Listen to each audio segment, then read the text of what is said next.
کھلے آنکھ صلی اللہ کہتے کہتے، کھلے آنکھ صلی اللہ کہتے کہتے، کھلے آنکھ صلی اللہ کہتے کہتے۔ الحمدللہ رب العالمین والصلاة والسلام علی خاتم النبیین اما بعد فاعوذ باللہ من الشیطان الرجیم بسم اللہ الرحمن الرحیم الصلاة والسلام علیک یا رسول اللہ الصلاة والسلام علیک یا حبیب اللہ الصلاة والسلام علیک یا نبی اللہ وعلی آلک واصحابک یا نور اللہ۔ مدنی چینل کے ناظرین، پروگرام کھلے آنکھ صلی اللہ کہتے کہتے میں آپ سب کو خوش آمدید کہتے ہیں۔ اللہ پاک کے پیارے پیارے آخری نبی محمد عربی صلی اللہ تعالی علیہ وآلہ وسلم نے ارشاد فرمایا، جس نے مجھ پر ایک مرتبہ درود پاک بھیجا اللہ پاک اس پر اپنی 10 رحمتیں نازل فرماتا ہے، اور جس نے 10 مرتبہ درود پاک بھیجا اللہ پاک 100 رحمتیں نازل فرماتا ہے، جس نے 100 مرتبہ درود پاک بھیجا اللہ پاک اس کی دونوں آنکھوں کے درمیان لکھ دیتا ہے کہ یہ بندہ نفاق اور جہنم کی آگ سے آزاد ہے، اور اس کا حشر اللہ قیامت کے دن شہداء کے ساتھ فرمائے گا۔ اللہ کرے کہ ہم بھی پیارے آقا صلی اللہ علیہ وآلہ وسلم کی مبارک ذات پر، پیاری ذات پر زیادہ سے زیادہ درود پاک پڑھنے میں کامیاب ہو جائیں۔ انشاءاللہ ہم جس قدر زیادہ درود پاک پڑھیں گے انشاءاللہ اتنی ہی برکات اللہ نے چاہا ہمیں نصیب ہوں گی۔ تو نیت کیجئے کہ انشاءاللہ ہم نے درود پاک پڑھنا ہے۔ صلو علی الحبیب صلی اللہ تعالی علی محمد صلی اللہ تعالی علیہ وآلہ وسلم۔ مدنی چینل کے ناظرین، آج کا ہمارا ٹاپک ہے کامیابی کی رفتار۔ ہر شخص کامیاب ہونا چاہتا ہے۔ غور کیا جائے نا تو کون ہے جو یہ کہتا ہے کہ میں کامیاب نہیں ہونا چاہتا؟ ہر شخص کی تمنا بھی ہوتی ہے میں کامیاب ہو جاؤں، ہر شخص کی خواہش بھی ہوتی ہے کہ ہم کامیاب ہو جائیں، لیکن ہم جب کامیاب ہونے کے حوالے سے اپنا محاسبہ کرتے ہیں تو ہم اسے ایک رفتار کے ساتھ ناپ رہے ہوتے ہیں، دوسروں کے ساتھ موازنہ کر کے ناپ رہے ہوتے ہیں کہ کیا میں اس کامیابی کی رفتار پر کس تیزی کے ساتھ چل رہا ہوں، آہستگی کے ساتھ چل رہا ہوں۔ یہ سوچ ہمیں کبھی تو خوش کر رہی ہوتی ہے اور کبھی ہمیں یہ سوچ بے چین کر رہی ہوتی ہے۔ خوشی تو اس اعتبار سے کہ جو یہ سمجھ رہا ہوتا ہے کہ میں بہت تیزی کے ساتھ آگے بڑھتا چلا جا رہا ہوں، گول سیٹ کیا ہے، منزل کی طرف بڑھتا جا رہا ہے اور بہت منزل اس کے قریب ہوتی جا رہی ہے، تو وہ ایک خوشی کی کیفیت میں ہوتا ہے۔ اور دوسری طرف ایک وہ فرد کہ جو منزل کا تعین تو کر چکا ہے، لیکن اس راستے میں کچھ رکاوٹیں، کچھ آزمائش، کچھ پریشانیاں، یا یوں کہیں کہ رفتار کی سستی اسے بے چین اور بے قرار کرتی ہے۔ کبھی تو یہ بے قرار کرتی ہے اور کبھی ساتھ والے کا بہت جلد آگے بڑھ جانا اسے بے قرار کر رہا ہوتا ہے، اور یہ اپنا محاسبہ اس انداز سے کر رہا ہوتا ہے کہ شاید میری رفتار میں کچھ کمی ہے۔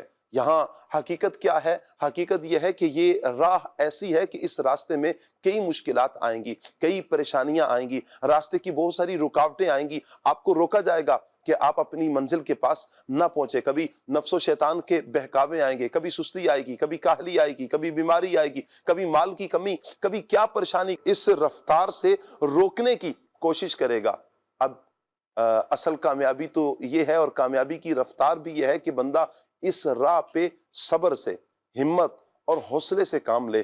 جب بندہ یہ ذہن بنا لیتا ہے کہ میں نے صبر، ہمت اور حوصلے کے ساتھ اپنی منزل کی طرف بڑھنا ہے اور میں نے کسی اور کی طرف رخ نہیں کرنا، میں نے ان آنے والی مشکلات کو جھیلنا ہے اور اسے دل میں بٹھا کر اور غمگین ہو کر میں نے پریشان ہو کر یہاں پر رہ نہیں جانا۔ جب یہ سوچ انسان بنا لیتا ہے اور آگے بڑھنے کی کوشش کرتا ہے، اللہ تعالیٰ سے دعائیں بھی کرتا ہے، اللہ پاک پھر راہیں آسان کرتا ہے۔ ایک تو یہ ہے کہ ہم یہ دنیاوی اعتبار سے حقیقتاً کامیابی کیا ہے، جسے کامیاب فرد کہا جاتا ہے۔ حضور غوث پاک رحمت اللہ تعالی علیہ کو عید کے دن کسی نے روتے ہوئے دیکھا تھا اور کہا تھا کہ حضور آج تو عید کا دن ہے، خوشیوں کا دن ہے، آپ کیوں رو رہے ہیں؟ فرمایا کہ میں اس لیے رو رہا ہوں کہ اصل عید تو ان کی ہے کہ جو بخش دیے گئے ہیں۔ اللہ اکبر۔ حقیقتاً وہ افراد کامیاب ہیں کہ جنہیں دنیا میں بھی اللہ پاک نے بھلائیاں عطا فرمائی ہیں، اور حقیقت یہ کہ آخرت میں وہ لوگ کامیاب ہو گئے، جنہیں اللہ کی رضا حاصل ہو گئی، جنہیں اللہ کا فضل نصیب ہو گیا، جنہیں اللہ پاک کا کرم نصیب ہو گیا، وہ لوگ حقیقتاً کامیاب ہیں۔ اور وہ کہ جنہیں اللہ پاک نے اپنے فضل، اپنے کرم، اپنی مہربانی سے جنت میں داخل کر دیا، یہ وہ افراد ہیں کہ جو حقیقتاً کامیاب ہیں۔ میں اور آپ مدنی چینل کے ناظرین اپنا اپنا محاسبہ بھی کریں، کیا ہم اللہ کی رضا والے کام کر رہے ہیں یا نہیں کر رہے؟ آج کا ٹاپک انشاءاللہ ہمارا کامیابی کی رفتار رہے گا۔ اس ٹاپک پر ہم مبلغین سے گفتگو کریں گے۔ آپ سے گزارش ہے مدنی چینل کے ناظرین، آپ ہمارے ساتھ رہیں، پروگرام آپ نے مکمل دیکھنا ہے انشاءاللہ، جہاں ہر روز ہمیں بہت کچھ سیکھنے کا موقع ملتا ہے، آج بھی ہمیں بہت کچھ سیکھنے کا موقع ملے گا۔ اللہ پاک سب دیکھنے والوں کو، سننے والوں کو برکت عطا فرمائے۔ مدنی چینل کے ناظرین ہمارا سیگمنٹ ہوتا ہے پیغام قرآن، سیگمنٹ کی طرف بڑھیں گے انشاءاللہ، پھر کلام بھی سنیں گے اور مبلغین سے گفتگو بھی کریں گے۔ آج سیگمنٹ جن کے ساتھ کرنا ہے وہ ماشاءاللہ ہمارے قاری کاشان صاحب ہیں۔ مرحبا کہتے ہیں قاری کاشان صاحب کو۔ السلام علیکم ورحمۃ اللہ۔ ماشاءاللہ، کیسے ہیں آپ؟ ٹھیک ہے، مرحبا۔ آئیے مدنی چینل کے ناظرین سیگمنٹ کی طرف بڑھتے ہیں، اور سیگمنٹ ہے پیغام قرآن۔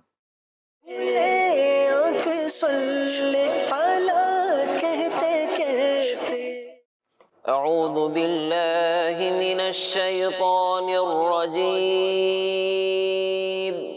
اللہ کی پناہ مانگتا ہوں میں شیطان مردود سے۔ بسم اللہ الرحمن الرحیم۔ اللہ کے نام سے شروع جو نہایت مہربان رحمت والا ہے۔ ما كان لبشر أن يؤتيه الله الكتاب والحكم والنبوة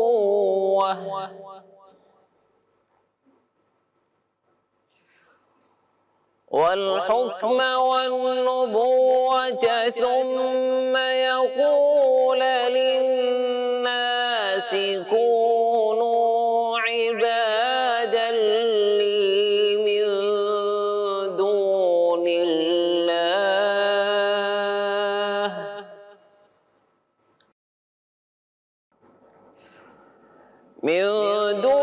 الله ولكن كونوا ربانيين بما كنتم تعلمون الكتاب وبما كنتم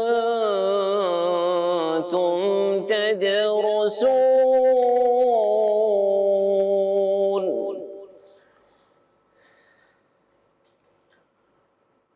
ولا يأمركم أن تتخذوا الملائكة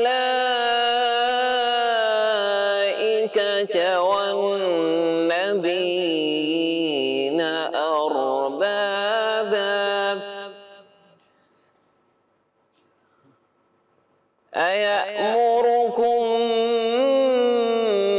بالكفر بعد إذ أنتم مسلمون۔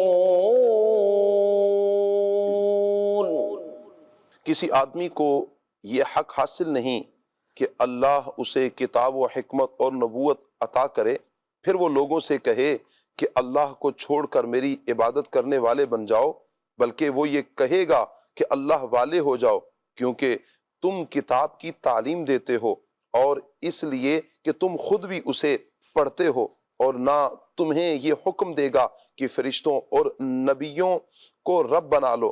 کیا وہ تمہیں تمہارے مسلمان ہونے کے بعد کفر کا حکم دے گا؟ یہاں اس آیت میں، ان آیات بینات میں انبیاء کرام علیہ السلام کی شان و عظمت کو بیان کیا، اور ان پر جو اعتراض کیا گیا اس اعتراض کا رد کیا گیا ہے۔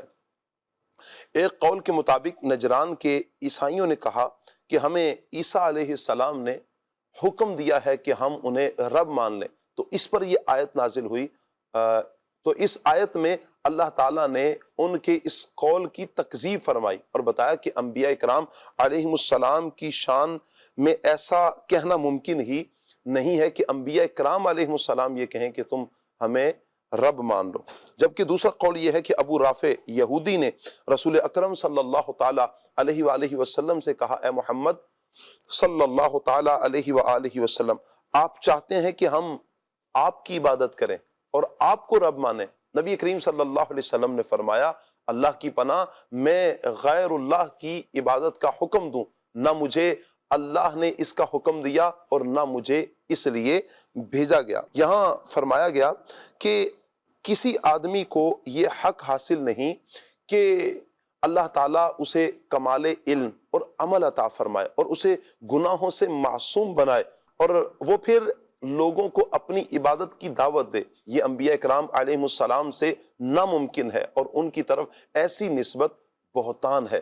انبیاء اکرام علیہ السلام کو اللہ تعالیٰ کی عبادت اور ربانی یعنی اللہ والے بننے کی طرف دعوت دیتے ہیں۔ یہ انبیاء اکرام علیہ السلام کی شان ہے۔ وَلَا يَأْمُرَكُمْ أَن تَتَّخِذُوا الْمَلَائِكَةَ وَالنَّبِيِّينَ أَرْبَابًا أَيَأْمُرُكُم بِالْكُفْرِ بَعْدَ إِذْ أَنْتُمْ مسلمون۔ صدق اللہ العظیم۔ جزاک اللہ۔ اللہ پاک نور قرآن سے ہم سب کی سینوں کو منور فرمائے اور قرآن و سنت کے مطابق اللہ پاک ہمیں اپنی زندگی بسر کرنے کی توفیق عطا فرمائے۔ مدنی چینل کے ناظرین، آئیے اپنے دوسرے مبلغین کو بھی دعوت دیتے ہیں انشاءاللہ۔ آج ہمارے ساتھ اللہ نے چاہا فضیل مدنی بھائی ہوں گے، مرحبا کہتے ہیں فضیل بھائی کو۔ ماشاءاللہ۔ وعلیکم السلام ورحمۃ اللہ وبرکاتہ۔ کیسے ہیں فضیل بھائی آپ؟ ماشاءاللہ ماشاءاللہ، بسم اللہ صلی اللہ علیہ وسلم۔ تشریف کی۔ اور ماجد رضا بھائی انشاءاللہ ہمارے ساتھ ہوں گے۔ السلام علیکم ورحمۃ اللہ وبرکاتہ۔ ماشاءاللہ، کیسے ہیں ماجد رضا بھائی؟ اللہ تعالیٰ سلامت رکھے، برکتیں عطا فرمائے۔ تشریف کی۔ مدنی چینل کے ناظرین، اللہ پاک ہمارا یہ پینل اپنی بارگاہ میں قبول فرمائے۔ مبلغین وقت عطا فرماتے ہیں، اللہ انہیں بھی برکتیں عطا فرمائے۔ انشاءاللہ کامیابی کی رفتار، اس ٹاپک پر ہم مبلغین سے گفتگو کریں گے، لیکن اس سے پہلے کہ ہم گفتگو کریں آئیے کلام سنتے ہیں۔ مصطفیٰ جان رحمت شمع بزم ہدایت صلی اللہ تعالیٰ علیہ وسلم کا فرمان عالی شان ہے کہ جو کوئی شخص مجھ پر ایک بار درود پاک پڑھے، اللہ عز و جل اس پر اپنی 10 رحمتیں نازل فرماتا ہے، اس کے 10 گناہوں کو مٹاتا ہے اور اس کے 10 درجات کو بلند فرماتا ہے۔ آج جو کلام آپ سننے جا رہے ہیں، اس میں آپ کو بار بار درود پاک پڑھنے کا موقع ملے گا۔ آئیے نعت رسول مقبول بھی سنیے اور درود پاک کے ورد میں شامل ہو جائیے۔ صلی اللہ علیہ وسلم، صلی اللہ علیہ وسلم، سچی بات سکھاتے یہ ہیں، سیدھی راہ دکھاتے یہ ہیں، صلی اللہ علیہ وسلم، صلی اللہ علیہ وسلم۔ قصر دنا تک کس کی رسائی، قصر دنا تک کس کی رسائی، جاتے یہ ہیں آتے یہ ہیں، صلی اللہ علیہ وسلم، صلی اللہ علیہ وسلم، صلی اللہ علیہ وسلم۔ رب ہے معطی یہ ہے قاسم، رب ہے معطی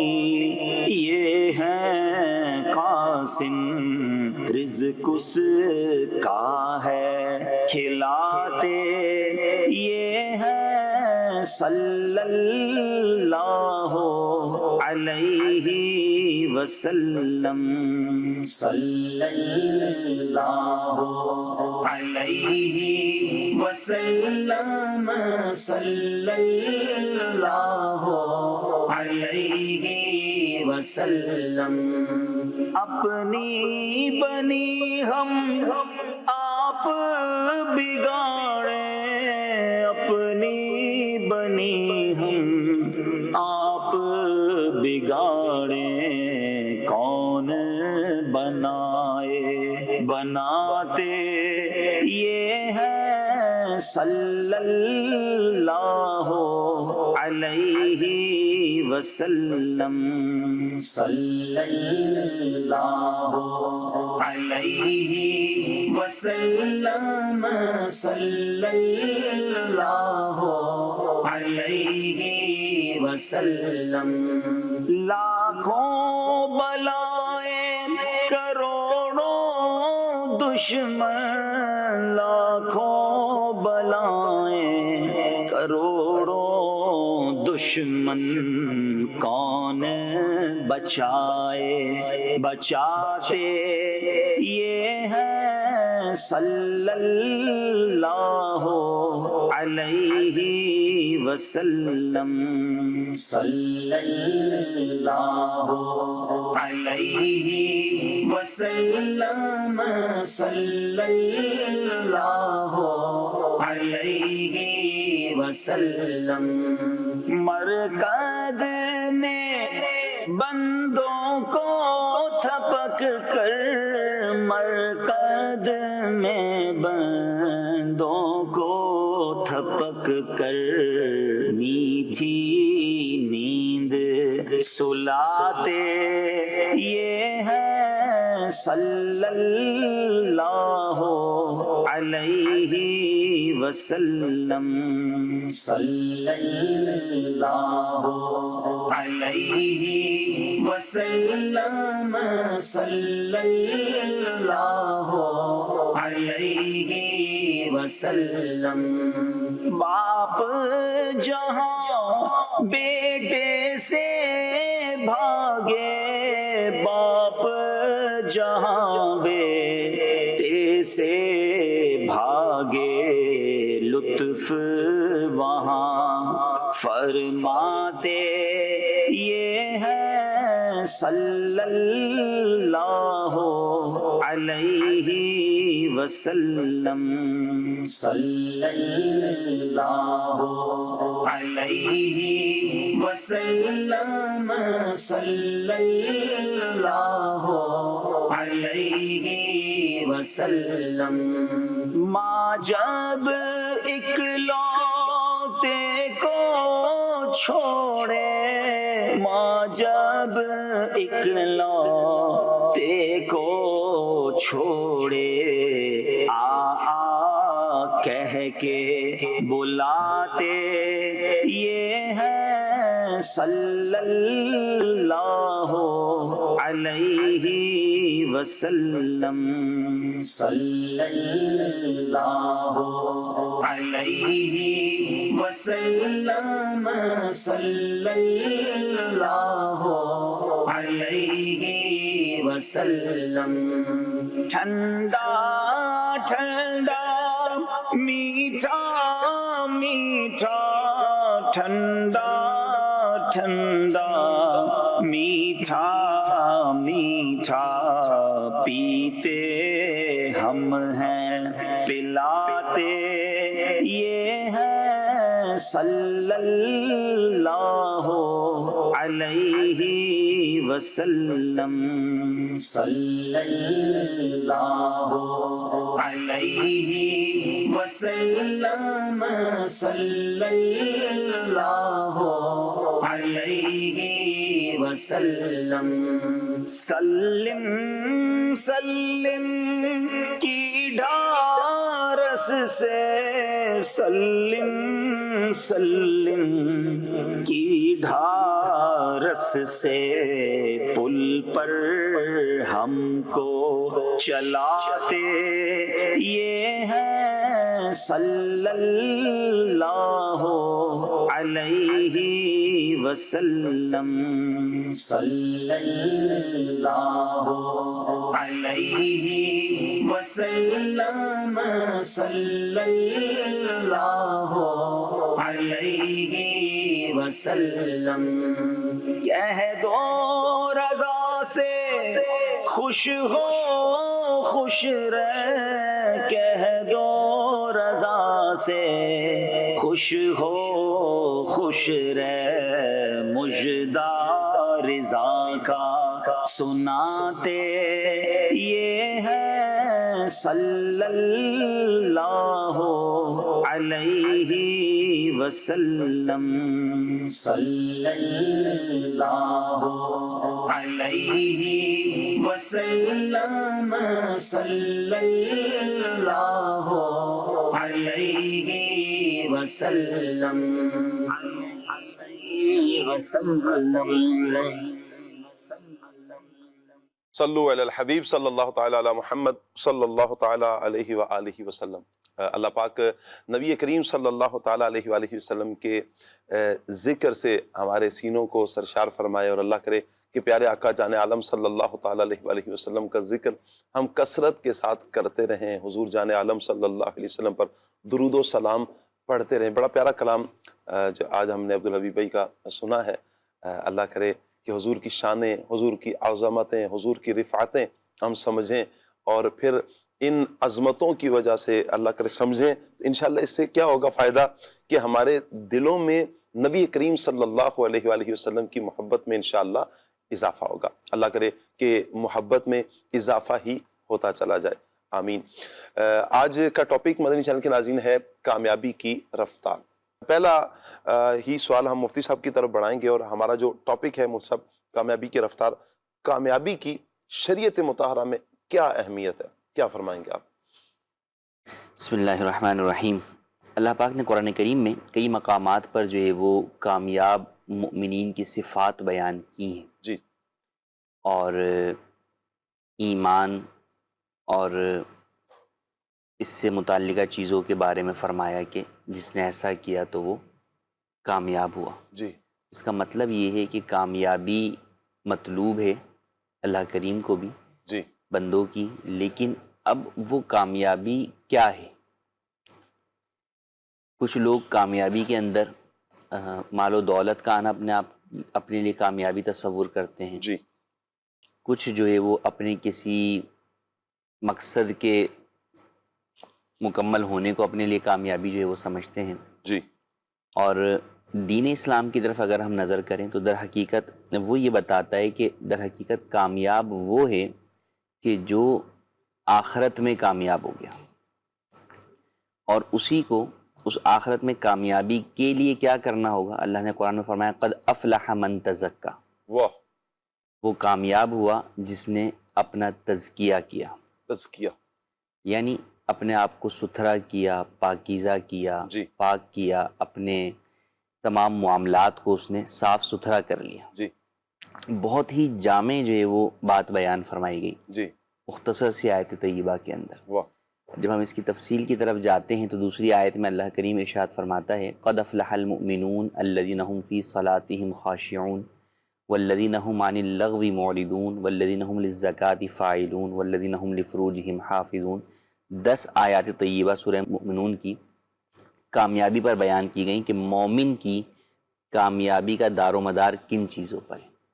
اس میں جو سب سے پہلی چیز بیان فرمائی وہ ہے نماز میں خشوع خضوع اختیار کرنے والی۔ کیا بات ہے! تو یعنی نماز ایک مسلمان کے لیے بنیادی چیز ہے۔ اسی سے دوسری طرف اشارہ ہوا کہ گویا کامیابی کی جو سب سے پہلی سیڑھی ہے وہ کیا ہے؟ وہ رب العالمین کی عبادت ہے، کیونکہ انسان کی تخلیق کا مقصد ہی وہ عبادت ہے، جی، تو لہٰذا کامیابی کا سب سے پہلا زینہ بھی جو ہے وہی عبادت ہے۔ عبادت ہے، رب کے آگے اپنے آپ کو جھکا دو گے تو کامیابی کی طرف جا سکو گے۔ سبحان اللہ۔ پھر اس کے بعد جو بڑی پیاری ایک وصف بیان کیا گیا مومنین کی، وہ جو فلاح یافتہ ہوں گے، فرمایا والذین هم عن اللغو معرضون، لغو چیزوں سے اعراض کرنے والے. یعنی یہ ایک ایسا فارمولہ ہے، آپ دنیاوی جو کامیابی والے افراد ہیں ان سے بھی پوچھیں گے تو ان کے نزدیک بھی یہ کامیابی کا بہترین جز ہے کہ آپ کامیاب اسی وقت ہو سکتے ہیں جب آپ اپنے مقصد کی طرف اس طرح بڑھیں کہ جو فضول چیزیں ہیں ان سے اپنے آپ کو بچا کر رکھیں. اگر آپ فضول چیزوں سے اپنے آپ کو بچائیں گے نہیں تو آپ کبھی بھی کامیاب نہیں ہو سکتے. تو فضولیات کو ترک کرنا، ان سے اعراض کرنا، ان سے منہ پھیرنا آپ کو کامیابی کی سیڑھی کی طرف جو وہ چڑھائے. جی. اور تیسری صفت جو بیان فرمایا والذین هم للزکاۃ فاعلون. جی. انسان زکوٰۃ دینے والا ہو. جی. اب اس میں بھی آپ تشریح کی طرف جائیں، تفسیر کی طرف، تو بہت سارے پہلو ہیں. زکوٰۃ دینے سے مراد صدقہ و خیرات کرنے والا ہے. ایک تو فرض زکوٰۃ ہے وہ بھی اپنی جگہ پر ہے، لیکن صدقہ و خیرات کا اس سے مفہوم جو ہے وہ ملتا ہے. جی. دوسرا خدمت خلق کا جو ہے وہ مفہوم ملتا ہے کہ آپ جو ہے وہ عبادت بھی کی آپ نے، اس کے بعد اپنے آپ کو فضول کاموں سے بھی بچایا. لیکن یہ نہیں کہ اپنے مقصد کی طرف آپ ایسے جا رہے ہیں کہ آپ دنیا کے جو لوگ آپ کے ارد گرد ہیں آپ ان سب کو چھوڑ دیں. بعض لوگ اس طور پر خود غرض ہو جاتے ہیں جب وہ اپنے مقصد یا اپنی کامیابی کی طرف بڑھنا چاہتے ہیں تو اب وہ پیچھے وہ افراد جو ان سے متعلقہ ہوتے ہیں وہ ان کا خیال ہی نہیں کرتے، وہ ان کی خبرگیری نہیں کرتے. تو اس آیت طیبہ سے ہمیں یہ بھی درس ملتا ہے کہ نہیں، ایسا نہیں، اگر آپ کامیاب ہونا چاہتے ہیں تو آپ کو یہ وصف بھی اپنانا ہوگا، ورنہ ہوگا کیا کہ ہو سکتا ہے کہ آپ دنیاوی اعتبار سے جو بھی آپ کا ایک گول ہے آپ وہاں تک پہنچ جائیں گے. جی. آپ اپنے زوم میں کامیاب ہو جائیں گے لیکن اس وقت آپ کے ساتھ کوئی نہیں ہوگا. اللہ. کیونکہ آپ تو سب کو پیچھے چھوڑ کر آ گئے تھے. جی. جس وقت ان کا سہارا دینا تھا اس وقت آپ نے ان کو سہارا نہیں دیا. تو آپ اگرچہ وہی بات ہے نا، آدمی نے اتنا کما لیا، کمانے کے بعد اب وہ خرچ کہاں کرنا ہے، کوئی ہے ہی نہیں اس پہ خرچ کرے. جی. ٹھیک ہے. تو یہ چیز تو آپ کو خدمت خلق یعنی جو حقوق العباد آپ سے متعلقہ ہیں آپ کو وہ بہرحال جو ہے وہ ادا کرنے ہیں. جی. اور پھر اس سے اگلی صفت جو بیان فرمائی گئی والذین هم لفروجہم حافظون، کہ اپنی شرمگاہوں کی حفاظت کرنے والے ہوں، بے حیائی اور اس طرح کی ساری چیزوں سے اپنے آپ کو بچانے والا ہوں. جی. تو یہ کچھ صفات جو آگے بیان فرمائی گئیں، ان صفات کو اگر بندہ مومن لے لیں. اچھا دیکھیں ابتدا میں کیا فرمایا، افلح المؤمنون. جی. تو مومن کی کامیابی کے لیے یہ مدار ہے. جی. کیونکہ مومن ہم جب بات کر رہے ہیں تو ایمان والے کی کامیابی کا آغاز کس سے ہوگا، وہ رب العالمین کی عبادت سے ہوگا. سبحان اللہ. اس کے بعد فضولیات کو ترک کرنے سے ہوگا، اس کے بعد صدقہ و خیرات زکوٰۃ کی ادائیگی سے ہوگا، اور اس کے ساتھ ہی ساتھ اپنے آپ کو جو بے حیائی اور اس طرح کی امور ہیں ان سے بچانے سے ہوگا. تو ان آیت طیبہ کو اگر دیکھیں اور یہ صرف ایک نہیں، پورے قرآن میں کئی مقامات پر بیان فرمایا گیا. جیسے جب ہم عبادت کی بات کریں تو عبادت جب رب کی آپ کریں گے نماز، جی. تو وہ کون کرے گا، مومن ہی کرے گا. بالکل. اور اسی کے بارے میں فرمایا جو شخص کفر میں تھا گویا کہ وہ آگ میں تھا، جب اسے آگ سے نکال دیا گیا اور جنت میں داخل کیا گیا تو وہ کامیاب ہو گیا. تو گویا کہ جنت میں داخلہ یہ کامیابی کی کیا ہے، کامیابی ہے. جی. یہی وہ سیڑھی ہے جس تک جو ہے وہ آپ نے پہنچنا تھا. جی. یہی وہ منزل ہے جہاں تک آپ کو جانا تھا. تو اگر آپ کو کامیاب ہونا ہے تو آپ کو جنت کی طرف جانے والے راستے کی طرف جو ہے وہ چلنا ہوگا. جی. اور اس راستے کی طرف چلنے کا ذکر قرآن کریم کی سورۃ مومنون کی آیت طیبہ میں بیان کیا گیا جیسے میں نے عرض کیا. جی. اچھا مفتی صاحب، یہ تو جیسے آپ بیان فرما رہے ہیں اور حقیقت بھی یہی ہے کہ ایک بندہ مومن کی کامیابی یہ ہے کہ بندہ جنت میں داخل ہو جائے، اور یہ جو ساری صفات ہیں یہ وہ ہیں کہ جو بندے کو حقیقی کامیابی کی طرف لے کر جا رہی ہیں. لیکن دنیاوی اعتبار سے اگر ہم دیکھتے ہیں کہ دنیا میں رہتے ہوئے کچھ افراد ہیں کہ جو محنت کرتے ہیں، کوئی گول سیٹ کیا ہے، کسی منزل کا ایک تعین کر لیا ہے، وہاں تک پہنچنے کی کوشش کرتے ہیں اور وہ اپنی منزل کو پا لیتے ہیں، اپنی مطلوبہ شے کو پا لیتے ہیں. کیا اسے بھی ہم کامیابی تو کہیں گے نا؟ دیکھیے کامیابی تو ہے، دنیاوی طور پہ کامیابی تو ہے. جی. لیکن اصل یہ کہ انسان کامیابی چاہتا ہے کیوں؟ جی. انسان کامیابی چاہتا ہے سکون کے لیے. سکون کے لیے. بسا اوقات میں یہ سمجھ رہا ہوتا ہوں کہ فلاں چیز کا حصول میرے لیے سکون کا باعث ہوگا. جی. لیکن حقیقتاً ایسا نہیں ہوتا. ہم. جب میں اس مقام پر پہنچتا ہوں تو مجھے پتہ چلتا ہے کہ یار یہ میں نے پچھلے اپنے 10 سال کس چیز پہ لگا دیے. جی. یہاں پہنچ کے مجھے یہ پتہ چلا کہ نہیں جناب اس کا تو کوئی فائدہ ہی نہیں. جی. تو کئی افراد آپ دیکھیں دنیا کے اندر اپنے مختلف گول جو ہے وہ سیٹ کرتے ہیں، لیکن کیا جب اس گول کے وہ اینڈ پر پہنچتے ہیں تو وہ جو مقصد کا حصول تھا، اب دیکھیں جی ایک شخص ہے، یا آپ اسٹوڈنٹ لائف لے لیں، اسٹوڈنٹ لائف سے اگر آپ آگے کی طرف بڑھتے ہیں تو ہمارے یہاں فی زمانہ لوگوں کی نظر میں ایجوکیشن بھی ہم وہ لیتے ہیں جو پیسہ کما کر دینے والی ہو، جی پروفیشن بھی وہ لیتے ہیں جو پیسہ کما کر دینے والا ہو. جی لیکن کسی نے کسی کے والد صاحب مثال کے طور پہ کسی فیلڈ کے اندر ماہر تھے، جی ٹھیک ہے، ڈرائیور تھے، پائلٹ تھے، کچھ بھی تھے، اور اس نے اس چیز کو گول کو سیٹ کر کے وہ چلا کہ یار میں جو ہے وہ اب یہ بننا چاہتا ہوں. کیونکہ عام طور پہ ایسا ہی ہوتا ہے کہ آپ کسی نہ کسی کو آئیڈیل جو ہے وہ تصور کرتے ہیں، یا آپ اس کی اس پوزیشن کو، پوسٹ کو، یا اس کے جو اس وقت کے بینیفٹس ہوتے ہیں ان کو پیش نظر رکھ کے دیکھتے ہیں کہ یار جب آج یہ اتنا یا اس حال میں خوش ہے تو میں بھی جو ہے وہ. اچھا اب وہ خوش ہے یا نہیں یہ تو وہ جانتا ہے، ہمیں لگ رہا ہے کہ وہ خوش ہے اور ہم اس سے بات کیے بغیر ہم اس راستے پر چل پڑتے ہیں. تو اب آپ نے وہ ساری چیزیں کی ہیں اور چل کے آپ جب وہاں پہنچے تو پتہ لگا کہ نہیں جناب، پہلے تو پائلٹ کی تنخواہ مثال کے طور پہ اگر 5 لاکھ ہوتی تھی تو اب تو اتنے پائلٹ ہو گئے ہیں کہ تنخواہ 1 لاکھ روپے ہو گئی ہے. تو اب آپ سوچ رہے ہیں یار یہ میں نے کیا کیا، اس سے اچھا تو وہ جو دوسرا آئی ٹی والا بیٹھا ہوا ہے وہ اپنے گھر میں بیٹھ کے جو ہے وہ اس سے زیادہ کما رہا ہے. صحیح، ٹھیک ہے. تو اب آپ نے جس چیز کے لیے وہ مقصد حاصل کرنا چاہا تھا وہ کیا ہوا، جب آپ وہاں پہنچے تو مقصد تو مل گیا، جی لیکن جس چیز کے لیے آپ کو وہ مقصد حاصل کرنا تھا وہ نہیں جو ہے وہ حاصل ہوا. جی تو یہ بہت ساری چیزوں کے اندر ہوتا ہے. تو جب آپ اولاً تو مقصد کے تعین کے اندر غور و فکر کرنا، جی اس کی وجہ کے اوپر مشورہ کرنا کہ آپ جس چیز کے لیے جا رہے ہیں کیا اس کا وہی راستہ ہے یا اس کا کوئی اور راستہ بھی ہے. تو دنیاوی اعتبار سے بھی طریقے تو موجود ہیں، لیکن ان میں سے صحیح کا انتخاب اور اس کے لیے راستے کا درست انتخاب یہ بے حد ضروری ہو. اچھا موسیٰ، ہم یوں کہہ سکتے ہیں کہ جو دنیاوی اعتبار سے کامیابی ہے ہر فرد کی اپنے اعتبار سے ہوگی. جی بالکل، چونکہ میرے لیے جو کامیابی ہے کسی اور کے لیے وہ ہو یہ ضروری نہیں ہے. بالکل ایسے ہی کسی اور کے لیے جو کامیابی ہے وہ میرے لیے ہو یہ ضروری نہیں. کیونکہ جو آپ نے جو بیان فرمایا نا یہ بڑا ایک اچھا پوائنٹ ہے کہ ایک کامیاب بندہ یا کچھ بھی منزل کا تعین کرتا ہے کامیابی کیوں چاہتا ہے؟ سکون کے لیے کہ مجھے یہ چیز مل جائے، یہ عہدہ مل جائے، یا یہ چیز مل جائے، کوئی گاڑی ہے مثال کے طور پر، اس کے لیے بندہ کوشش کرتا ہے. یا پڑھائی کی ہے تو مقصد ہے کہ چلے میری آگے کی زندگی سکون کی گزر جائے گی، وہ پڑھائی بھی کر لیتا ہے، اس کی زندگی میں اس کے اعتبار سے تو سکون آ گیا. جی وہی کوئی اور کر رہا ہے تو اس کو سکون نہیں مل رہا. ایسا جو وہ ہوتا ہے کہ اس کو سکون نہیں ملتا. اچھا پھر بسا اوقات وہی بات ہوتی ہے کہ دلچسپی نہیں ہوتی. دلچسپی نہیں ہوتی. بہت ساری چیزوں کا تعلق وہی ہوتا ہے کہ آپ ایک چیز دلچسپی کے ساتھ کر رہے ہیں اور ایک آپ چیز جو ہے نا وہ جبرن کر رہے ہیں. جی تو دلچسپی والی چیز بسا اوقات بہت بڑی ہوتی ہے، لیکن وہ دلچسپی کی وجہ سے آپ کے لیے اس کو کرنا آسان ہو جاتا ہے. اور ایک چیز بہت آسان ہوتی ہے، لیکن جب آپ کا اس میں اپنا شوق ذوق نہیں ہوتا تو آپ کو وہ پہاڑ لگ رہی ہوتی ہے. جی تو یوں ہر فرد کے اعتبار سے کامیابی کا جو گول ہے وہ مختلف جو ہے وہ ہو سکتا ہے، لیکن بندہ مومن جتنے بھی ان سب کے لیے ایک ہی گول. کیا بات ہے صاحب، زبردست. اور وہ ہے جنت کا حصول، رب العالمین کی رضا. اسی لیے جب انسان اس چیز کو ساتھ لے کر چلے تو اس میں یہ ہوگا کہ اچھا پھر یہ گول سیٹ کس نے کیا ہے؟ یہ ہمارا سیٹ کردہ نہیں ہے، ہمارا سیٹ کردہ نہیں ہے. جس نے ہمیں پیدا کیا اس نے ہی بتا دیا کہ بھئی یہ ہے کامیابی کا معیار.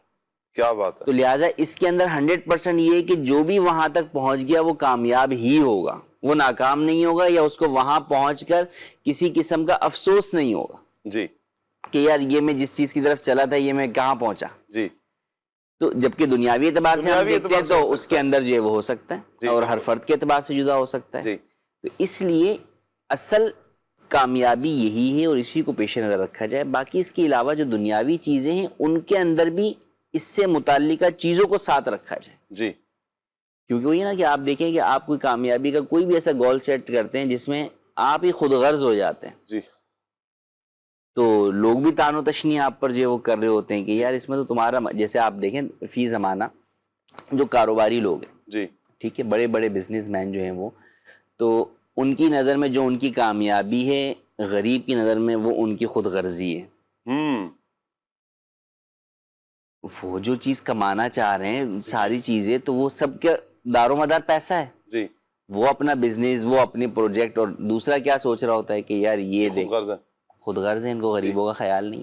جی تو یہ معاشرہ ہر ایک کے اعتبار سے جو ہے وہ ہوگا، جی تو وہ فرق ہو سکتا ہے. لیکن اگر اس میں وہی بات ہے کہ وہ کام بھی کر رہا ہے لیکن ساتھ میں جو کامیابی کی مومنین کی صفات ہیں ان کو بھی ساتھ لے کر چل رہا ہے، تو یوں اس کو جو ہے وہ ایک اطمینان قلبی نصیب ہو. کیا بات ہے مفتی صاحب، بڑے زبردست طریقے سے آپ نے اس کو بیان فرمایا ہے کہ کامیابی اصل کیا ہے، اور دنیاوی اعتبار سے ہر کامیابی ہے ہر فرد کے لیے یہ مختلف ہے. اب کامیاب ہونا ہے، ہم نے دنیا میں بھی کامیابی حاصل کرنی اور آخرت میں بھی کامیابی حاصل کرنی ہے.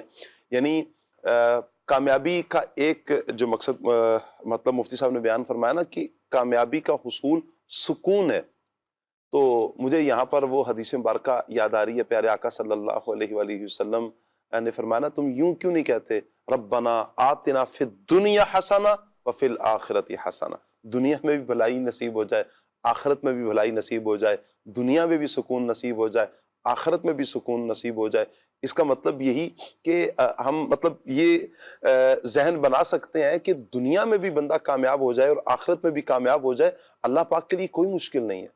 اللہ پاک کے لیے کوئی مشکل نہیں کہ بندے کو دنیا میں بھلائیاں عطا فرمائے، سکون عطا فرمائے، راحت عطا فرمائے. پیارے آقا صلی اللہ علیہ وسلم نے بیان فرمایا اس کو آخرت میں بھی عطا فرمائے، اس کے خزانہ میں کوئی کمی نہیں آئے گی. لیکن جب ہم فضیل بھائی دنیا میں ہم دیکھتے ہیں کہ کامیابی حاصل کرنا چاہتے ہیں دنیاوی اعتبار سے یا اخروی اعتبار سے بھی، دونوں ہی اعتبار سے جب ہم کامیاب ہونا چاہتے ہیں، تو ایک تو یہ بتائیں کہ ہمیں محنت کس حد تک کرنی ہے ایک، اور دوسرا یہ کہ کامیاب ہونے کے لیے جو درست سمت ہے اس کا تعین ہمیں کس حد تک صحیح کرنا ہے. چونکہ جو مفتی صاحب نے بات کی نا، آپ نے محنت کی وہاں تک پہنچے، آپ نے کہا مارو یہ ہم نے کیا کیا. اس سے بہتر تھا کہ ہم آئی ٹی کا کورس کر لیتے تو وہ زیادہ اچھا تھا، گھر بیٹھے ہی کر لیتے. اچھا وہاں تک پہنچا بندہ کہتا ہے یار یہی کر لیتے تو زیادہ اچھا تھا. تو میں جو سوچ رہا ہوں، جو گول سیٹ کر رہا ہوں، تو اس کا جو درست سمت ہے اس کا اور محنت کے حوالے سے آپ کیا فرمائیں گے؟ بسم اللہ الرحمن الرحیم. پہلی چیز ہے محنت، کہ انسان چاہے وہ آخرت کی کامیابی کے لیے حصول کے لیے کچھ محنت کرے اور یا دنیاوی چیز کو حاصل کرنے کے لیے کوشش کرے، جی تو اس کے لیے محنت کے ساتھ مستقل مزاجی یہ بہت ضروری ہے. کہ کوئی بھی چیز، کوئی بھی نعمت، کوئی بھی مقام، کوئی بھی منزل یا کوئی بھی لیول بندے کو اس وقت تک حاصل نہیں ہوتا جب تک بندہ مستقل محنت نہیں کرتا، مستقل جد و جہد نہیں کرتا. ہمارے یہاں شاہ صاحب ایک یعنی یہ بات تو ہر ایک کی زبان پر ہوتی ہے، یعنی اولاد ہو تو اس کی بھی خواہش ہوتی ہے کہ میں کامیاب ہو جاؤں، اگر کوئی ٹیچر ہے تو اس کی بھی ایک خواہش ہوتی ہے کہ میں کامیاب ہو جاؤں. ایسے ہی شوہر ہے، بیوی ہے، یا بزنس مین ہے، یا کوئی امپلائی ہے، ہر ایک یہ چاہتا ہے کہ میں کامیاب ہو جاؤں. لیکن کامیابی کی جو منزلیں ہیں، جو اسٹیپس ہیں، ان میں سے بہت سارے لوگ ایسے ہیں جو اس اسٹیپ پر پاؤں بھی نہیں رکھتے، بڑھتے ہی نہیں ہے. یعنی ایک بندہ ہے جو 8 گھنٹے ڈیوٹی کرتا ہے اور بقیہ جو ٹائم ہوتا ہے وہ آرام لہو لعب میں گزارتا ہے، اور وہ بھی چاہتا ہے کہ میں کامیاب ہو جاؤں. اور ایک بندہ وہ ہے جو 24 گھنٹے میں سے 16 گھنٹے 15 گھنٹے وہ مستقل محنت کرتا ہے، اور بقیہ جو اس کا ضرورت کی جو اس کی نیند ہے وہ پوری بھی کرتا ہے. تو دونوں کی کیونکہ کوششیں الگ ہیں، دونوں کی محنت الگ الگ ہیں، تو دونوں کا جو رزلٹ ہوگا وہ بھی الگ آئے گا. بالکل. تو پہلی چیز تو یہ ہے کہ محنت کے ساتھ ساتھ مستقل مزاجی یہ بہت ضروری ہے. اچھا پھر وہی والی بات ہے کہ مستقل مزاجی اور محنت کس چیز پہ کی جا رہی ہے، یعنی یہ تو سیکنڈ اسٹیپ ہے. پہلا اسٹیپ تو یہ ہے کہ اپنا جو گول ہے، یعنی ڈائریکشن جو ہے، پہلے اس کو سیٹ کیا جائے گا. ورنہ تو آپ چلتے جائیں، بائک نکالی، گھر سے اسٹارٹ کی اور چلنا شروع کر دیا، کہاں جا رہے ہیں کوئی پتہ ہی نہیں کہاں جا رہے ہیں. تو پہنچ تو جائیں گے، یہ تو پہنچ جائیں گے، یا پیٹرول ختم ہو جائے گا راستے میں کھڑے ہو جائیں گے. تو پہنچ گئے تو بھی فائدہ نہیں، کہاں پہنچے معلوم نہیں، پیٹرول ختم ہو گیا تو بھی فائدہ نہیں. تو اصل چیز یہ ہے کہ نکلنے سے پہلے اپنی ڈائریکشن سیٹ کرے کہ مجھے جانا کہاں ہے. اچھا یہ سیٹ کیسے ہوتی ہے؟ تو اس میں میری اپنی رائے یہ ہے، جو بزرگوں کے ساتھ بیٹھنا ہوا، امیر سنت کے ساتھ صحبت نصیب ہوئی یا علماء کرام کی صحبت نصیب ہوتی ہے اور علماء کرام کے اقوال پڑھے ہیں، اس میں یہ بات سیکھنے کو ملی ہے کہ تجربے کار لوگوں کے تجربے سے فائدہ حاصل کر لو. کیا بات ہے، خود زبردست. تجربہ کرنے سے بہتر ہے یہ. واہ. کہ ہم بسا اوقات کئی چیزوں کو اپنے سے کرنے کی کوشش کر رہے ہوتے ہیں اور وہ چیز میرے لیے فائدہ مند ہے یا نہیں، یا مجھے جتنے ٹائم کے اندر وہ چیز حاصل کرنی ہے، جی آیا کہ میرے لیے وہ ممکن ہے یا نہیں، جی. یہ مجھے معلوم نہیں ہوتا. لیکن جو ہمارے بڑے ہوتے ہیں، جی. بسا اوقات فیملی ممبرز ہوتے ہیں، والد صاحب ہیں، چاچا ہیں یا اور بھی فیملی کا کوئی شخص ہے، اس کا تجربہ اس فیلڈ کے اندر ہوتا ہے. ایسے ہی اگر کوئی فیلڈ سلیکٹ کر رہے ہیں تعلیم کے حوالے سے بھی، یعنی مجھے تخصص کرنا ہے یا مجھے دنیاوی تعلیم میں کچھ آگے بڑھنی ہے، مجھے ایم فل کرنا ہے، مجھے آگے جا کے پی ایچ ڈی کرنا ہے، یا مجھے کس فیلڈ کو سلیکٹ کرنا ہے، بسا اوقات میرے پاس اتنا ٹائم نہیں ہوتا یا میرے پاس اتنی آمدنی نہیں ہوتی ہے جی جو میں اس پر خرچ کروں اور اپنا مقصد حاصل کر سکوں. تو پہلی چیز تو یہ ہو گئی کہ جو تجربے کار افراد ہیں اس فیلڈ کے، ان سے بندہ پہلے ڈسکس کر لے، مشورہ کر لے. وَشَاوِرْهُمْ فِي الْأَمْرِ، قرآن کی آیت ہے کہ ان سے یعنی مشورہ کرنے کا حکم ارشاد فرمایا گیا. اور البرکۃ مع اکابرکم، کہ برکت تمہارے بڑوں کے ساتھ ہے. تو اگر ہم علماء کرام سے مشورہ کر لیں، اگر ہم اپنے استادوں سے مشورہ کر لیں، اچھا اسی طرح ہم اپنے گھر کے بڑوں سے مشورہ کر لیں، تو بسا اوقات ہماری ڈائریکشن وہ لوگ سیٹ کر دیتے ہیں. اچھا ایک اور بہت ضروری بات یہاں کروں گا، ہر ایک سے مشورہ بھی نہیں کرنا ہوتا. یعنی ایسا نہیں بعضوں کی عادت ہوتی ہے کہ ہر کسی سے مشورہ کرنا ہے، ہر ایک سے مشورہ کرنا ہے اور عمل بھی نہیں کرنا. عمل بھی. تو یہ عادت بھی اچھی نہیں ہے کہ ہر ایک سے مشورہ کرنا. صحیح. اچھا یہ عادت بھی اچھی نہیں ہے کہ ہر ایک کو مشورہ دینا. صحیح. تو دونوں عادتیں یہ اچھی نہیں ہے. اچھی چیز کیا ہے کہ جو جس فیلڈ کا ماہر ہے اور وہ آپ کے ساتھ بھی مخلص ہو، جی وہ آپ کے لیے ایسی بات بتا سکے جو آپ کے لیے فائدے کی بات ہو سکتی ہے، جی تو اس سے مشورہ کر لیا جائے. یعنی اس کا تجربے کار ہونا بھی ضروری ہے جی اور آپ سے مخلص ہونا بھی ضروری ہے. صحیح. اچھا اب یہ کیسے پتہ لگے گا؟ یہ پتہ لگے گا، تھوڑا سا ہمیں اتنا سوچنا پڑے گا، غور کرنا پڑے گا کہ مجھے اس فیلڈ کے حوالے سے کس سے مشورہ کرنا چاہیے. یعنی یہ ہمیں اپنا ایک جو سینس ہے اس کو استعمال کرنا پڑے گا. صحیح. کہ بھائی اس فیلڈ کی ان کا تجربہ ہے، جی مفتی صاحب ہے ماشاءاللہ، تو اگر مجھے افتاء کے حوالے سے مشورہ کرنا ہوگا تو اگر میں کسی مفتی صاحب سے مشورہ کروں گا تو وہ رہنمائی کر سکیں گے. اقتصادیات والے بھی آپ کے ساتھ، اقتصادیات والے ساتھ موجود ہیں، تو اگر مجھے اس فیلڈ کا مشورہ کرنا ہوگا تو ان سے مشورہ کروں گا تو یہ رہنمائی کر دیں گے. تو جو جس فیلڈ کا ہے اگر اس سے مشورہ کیا جائے. اور دوسری چیز جو پہلی گفتگو ہوئی کہ محنت کے ساتھ مستقل مزاجی. ہمارے یہاں مسئلہ ایک یہ بھی ہے کہ کہتے ہیں کہ آج پودا بویا، بیج بویا، آج بیج بویا، کل درخت لگے اور پرسوں پھل کھا لوں. جی ایسا ہوتا نہیں ہے. یعنی آج اگر بیج بویا ہے تو 8 ٹائم کے بعد وہ درخت بنے گا اور 8 ٹائم کے بعد جا کے وہ پھل دے گا.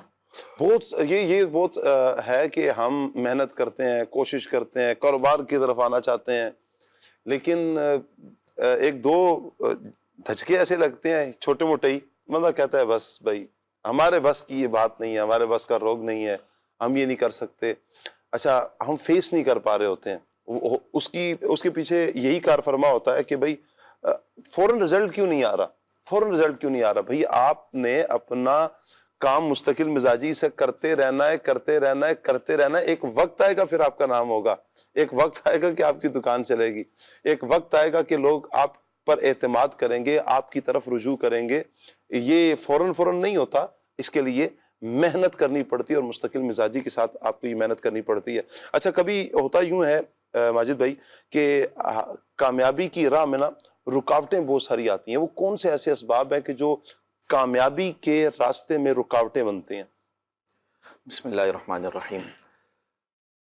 یہ تو بات درست ہے کہ کامیابی کے لیے راہ میں جو ہے رکاوٹیں بہت زیادہ آتی ہیں، اور ان رکاوٹوں کو دیکھنا چاہیے کہ وہ کیوں آ رہی ہے. ایک تو بندہ اپنے اوپر بھی غور کرے، اور دوسرا یہ ہے کہ ان رکاوٹوں کے حل کے لیے کہ ان رکاوٹوں کو میں کس طرح دور کر سکتا ہوں. کوئی بھی شخص کسی فیلڈ میں کامیاب ہونا چاہتا ہے یا کوئی کام بڑا کرنا چاہتا ہے، تو ایک تو جو اہم بات اس کے لیے ہوتی ہے کہ وہ اپنے موڈ پر کام نہ کرے.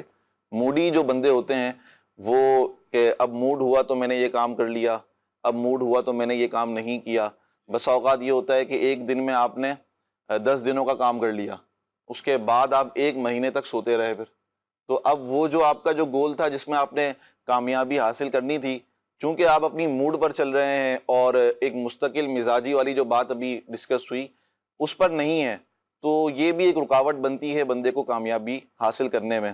دوسرا یہ کہ ہر بندہ ہر فن مولا نہیں ہوتا، اور ہر بندے کی صلاحیتیں دوسروں کے اعتبار سے مختلف ہوتی ہیں. بعض اوقات کوئی بھی شخص اپنے اوپر اتنی زیادہ ایکسپیکٹیشنز دائر کر دیتے ہیں کہ میں نے یہ بھی کرنا ہے، میں نے یہ بھی کرنا ہے، میں نے یہ بھی کرنا ہے، تو اس حساب سے اگر وہ کوئی چیز نہ کر سکے تو وہ اپنے لیے سمجھتا ہے کہ میں اس میں ناکام ہو گیا، حالانکہ وہ بہت کچھ کر چکا ہوتا ہے، اور جو جتنی وہ طاقت رکھتا تھا، جتنی وہ اس کے پاس صلاحیتیں ہوتی تھیں، اس کے حساب سے اس نے بہت سارے کام کیے ہوتے ہیں، لیکن وہ اس پر غور نہیں کر رہا ہوتا. اس کی وجہ یہ ہوتی ہے کہ اس نے اپنے کامیابی کا جو گول سیٹ کیا تھا وہ فلاں ایکسپیکٹیشنز تھیں جو بہت زیادہ تھیں اس کے حساب سے.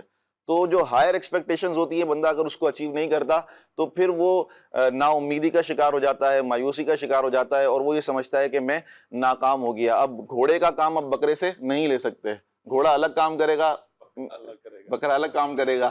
تو ہر ایک کا جو وہ مطلب صلاحیتوں کا مدار ہوتا ہے وہ مختلف ہوتا ہے.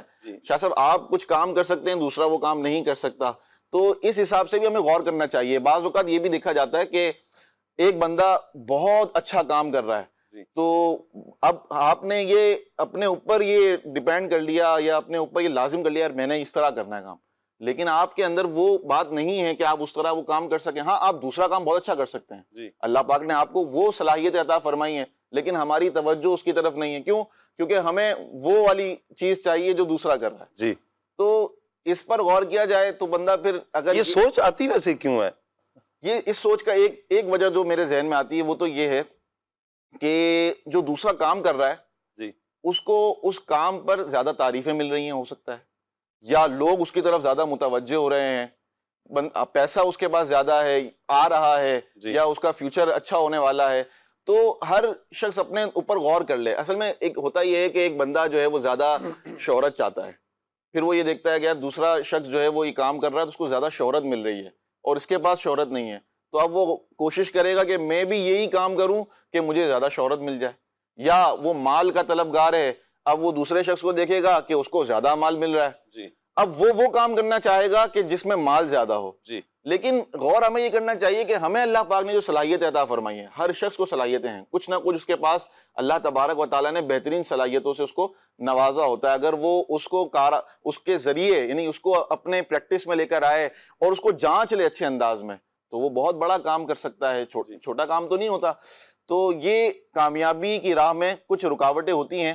اپنے آپ کو پہچانے. آپ سب سے پہلے تو آپ اپنے آپ کو پہچانے، اپنے من میں ڈوب کر پاجا سراغ زندگی، اپنے من میں ڈوب کر پاجا سراغ زندگی، تو اگر میرا نہیں بنتا نہ بن، اپنا تو بن.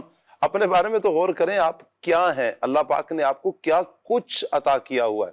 آپ یہ سوچ کر کہ میرے پاس یہ نہیں ہے، میرے پاس یہ صلاحیت نہیں ہے، دیگر جو صلاحیت ہیں وہ آپ کے پاس ہیں، وہ کسی اور کے پاس نہیں. جسے آپ دیکھ رہے ہیں نا اس کے پاس یہ صلاحیت ہے. بہت پیاری توجہ دلائی ہمارے ماجد بھائی نے کہ جس کے پاس وہ صلاحیت ہے نا، آپ کے پاس کوئی دوسری صلاحیت ہے، آپ بھی وہاں تک جا سکتے ہیں، لیکن آپ راستہ دوسرا اختیار کریں.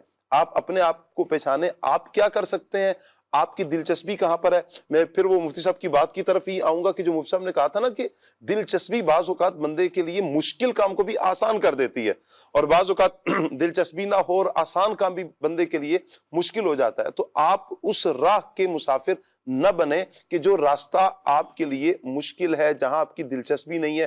آپ اس کے بینیفٹ تو دیکھ رہے ہیں، اس کے فوائد تو دیکھ رہے ہیں، اس کے ثمرات تو دیکھ رہے ہیں کہ یہ اس بندے کو حاصل ہو رہے ہیں، لیکن اس راہ تک اس کی دلچسپی کتنی تھی، اچھا اس کی لگن کتنی ہے، اس کی کوشش کس قدر زیادہ. اور آپ سمجھ سکتے ہیں کہ میں یا میری مصروفیات ایسی ہیں یا میرا جو نالج ہے، تعلیم ہے، وہ اس کے مقابلے میں کچھ کم ہے، تو میں اس راہ پر نہیں چل سکتا، لیکن میں بہت اچھا یہ کام کر سکتا ہوں اور بڑے احسن انداز میں کر سکتا ہوں. تو آپ اس راستے کے مسافر بنے، آپ دیکھیں کہ آپ کو کامیابی کس طرح ملتی ہے. انشاءاللہ آپ آگے ہی بڑھتے چلے جائیں گے انشاءاللہ. مزید کچھ فرما رہے ماجد بھائی؟ اللہ پاک برکتیں عطا فرمائے. مدنی چینل کے ناظرین، یہ ہے کامیابی. اچھا مفتی صاحب، میں ایک سوال کامیابی کے حوالے سے بڑھا کر پھر کچھ شرعی سوالات بھی آپ کی طرف لیتا ہوں. ہم یہ ذہن بنا لیتے ہیں کہ بچوں کا فیوچر کون نہیں یہ چاہتا کہ اس کا بچوں کا فیوچر اچھا ہو، مستقبل اچھا ہو. تو ہم کسی منزل تک پہنچانا چاہتے ہیں بچے کو، تو ایک تو یہ ہے نا کہ بچے کی دلچسپی کس میں ہے کس میں نہیں ہے. کیا ہم شروع سے ہی بچے کو اپنی چاہت کے مطابق اس کے دل میں اس چیز کی محبت ڈال کر دلچسپی لے جا سکتے ہیں؟ مثال کے طور پر میں نے اپنے بچے کو عالم بنانا ہے، میری خواہش ہے کہ میرا بچہ عالم بن جائے، تو اس کے لیے کیا اچھا عالم بن جائے یہ میری خواہش ہے، بڑا ہو کر بچے کی خواہش کیا ہوگی مجھے نہیں پتا، لیکن میں شروع سے اس کے لیے کوئی کوشش کروں، محنت کروں، اس کے ذہن میں کچھ ڈالتا رہوں، کچھ باتیں کرتا رہوں تاکہ یہ عالم بن جائے. تو کیا اسی طرح دنیاوی اعتبار سے جو افراد سوچتے ہیں کہ بچے اس راہ پر چلے جائیں، یہ کام کر لیں، یہاں تک پہنچ جائیں، تو وہ شروع سے کچھ سکھائیں گے، یا کس عمر میں آ کر بچے کو سکھایا جائے کہ یہ کامیابی ہے اور اس کے لیے تم کوشش کرو؟ دیکھیں اس کے دو پہلو ہیں، یا تصویر کے دو رخ ہیں. جی. آپ عالم اس لیے بنانا چاہتے ہیں کہ یار میرا بھی نام ہوگا کہ فلاں عالم کا باپ ہوں میں، جی ٹھیک ہے، یا آپ عالم اس لیے بنانا چاہتے ہیں کہ یار آج کل اس میں پیسہ زیادہ ہے، اچھا تو یہ بڑے ہو کے جو بڑا جو وہ بندہ بنے گا اس اعتبار سے تو وہ آئے گا. یا آپ عالم اس لیے بنانا چاہتے ہیں کہ یار یہ میری آخرت کے لیے جو ہے وہ کفارہ بن جائے، جی یہ میری جو ہے وہ آخرت کا ذریعہ جو ہے وہ بن جائے، جی یا اس کی دنیا اور آخرت کی کامیابی اس کے اندر ہے کہ یہ علم دین حاصل کر سکے. جی. تو جب آپ کی دنیاوی غرض آ جاتی ہے تو پھر ایسی صورت میں جو ہے وہ کہیں نہ کہیں جو ہے وہ اس کی ان چیزوں سے اس کا اختلاف رائے بھی ہوگا. لیکن جب آپ کا مقصد آخرت ہے تو یہ بات یقینی ہے کہ ہر مومن کا مقصد جو آخرت ہے وہ سب کا ایک ہی ہے. جی. تو وہ بچے کا بڑے ہو کر بھی وہی بننا ہے. جی. اس میں شیطان کی وجہ سے انسان بسا اوقات بہک جاتا ہے، بھٹک جاتا ہے، لیکن بندہ مومن کی فطرت کے اندر کیا ہے، وہ اللہ کی طرف ہی رجوع ہے. کیا بات.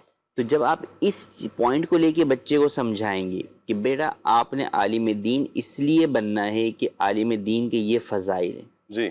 علم دین کے بدلے میں ہمیں یہ نعمتیں اللہ کی مل رہی ہیں، اللہ ہم سے راضی ہو رہا ہے اور ہم اس کو راضی کرنے والے جو ہے وہ بن رہے ہیں. علم دین کے ذریعے سے یہ فوائد حاصل ہوں گے، نبی کریم صلی اللہ علیہ وسلم کا قرب حاصل ہوگا، حضور کا کل قیامت کے دن جو ہے وہ قرب ملے گا. پھر دنیا کے اندر علماء ورثۃ الانبیاء کا آپ جو ہے وہ بنیں گے، مصداق بنیں گے. تو جب یہ باتیں آپ بچے کے ذہن، آپ کے ذہن میں یہی پوائنٹ ہے، تو پھر اب یہ وہ ہے جو تربیت اولاد ہے، جی. جو ایک مسلمان والد یا والدہ پر لازم ہے کہ وہ اپنی اولاد کی دینی تربیت کرے. جی. وہ یہ ہے. تو وہ تربیت تو آپ نے اس کی کرنی ہے. اب چاہے وہ اپنے اس علم دین کو پروفیشن نہ بنائے، وہ ٹھیک ہے، وہ اس کے ذریعے سے کمائی کا ذریعہ نہ بنائے، وہ عالم دین بھی ہو اور اس کے بعد چاہے وہ آگے آئی ٹی ایکسپرٹ ہو، وہ چاہے آگے جو ہے وہ جناب بزنس مین ہو، وہ چاہے آگے جو ہے وہ پائلٹ ہو یا کوئی بھی ہو. جی. تو علم دین کا حصول اس لیے تو نہیں ہے کہ جناب اس کے ذریعے سے ارننگ کرنی ہے. جی. اس کا مقصد تو یہ ہے کہ اس کے ذریعے سے اللہ کو راضی کرنا ہے، اور جو میں نے زندگی گزارنی ہے وہ اللہ کے احکامات کی روشنی میں کس طرح گزارنی ہے یہ سیکھنا ہے. کیا بات ہے.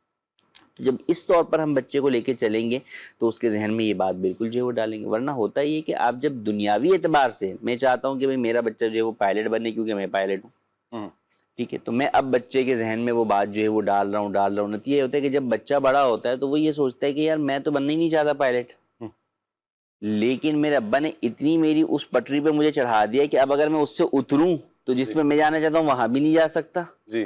ٹھیک ہے، اور جس پر یہ مجھے لے کے جانا چاہ رہے ہیں اس پر تو میں ویسے ہی نہیں چل سکتا. جی.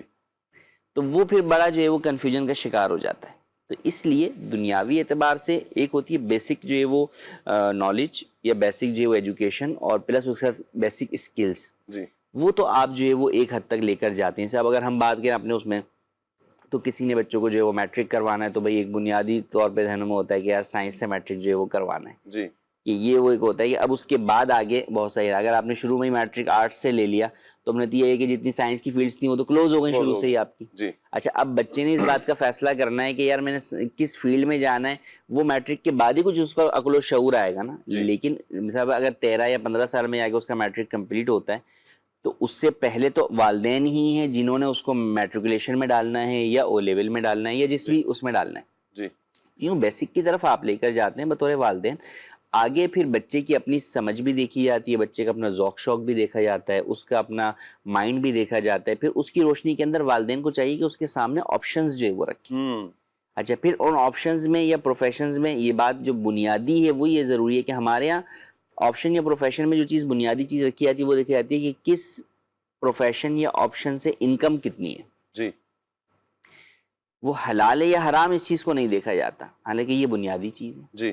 ایک بچہ کوئی بھی ایسا پروفیشن اختیار کرنے کی طرف جاتا ہے یا والدین جو ہے وہ بولتے ہیں لیکن اس میں ہے حرام, تو نتیجہ کیا ہوگا کہ اس کی پوری زندگی لگ جائے گی. اس کے بعد جب وہ اس نہج پر پہنچے گا اور اس وقت جب اس کو یہ بات پتہ چلے گی کہ یار یہ جس فیلڈ کے اوپر میں نے اپنی زندگی لگا دی, آج میں اس میں بیٹھا ہوں, تو اس کی اکثر جابز جو ہے وہ حرام ہے.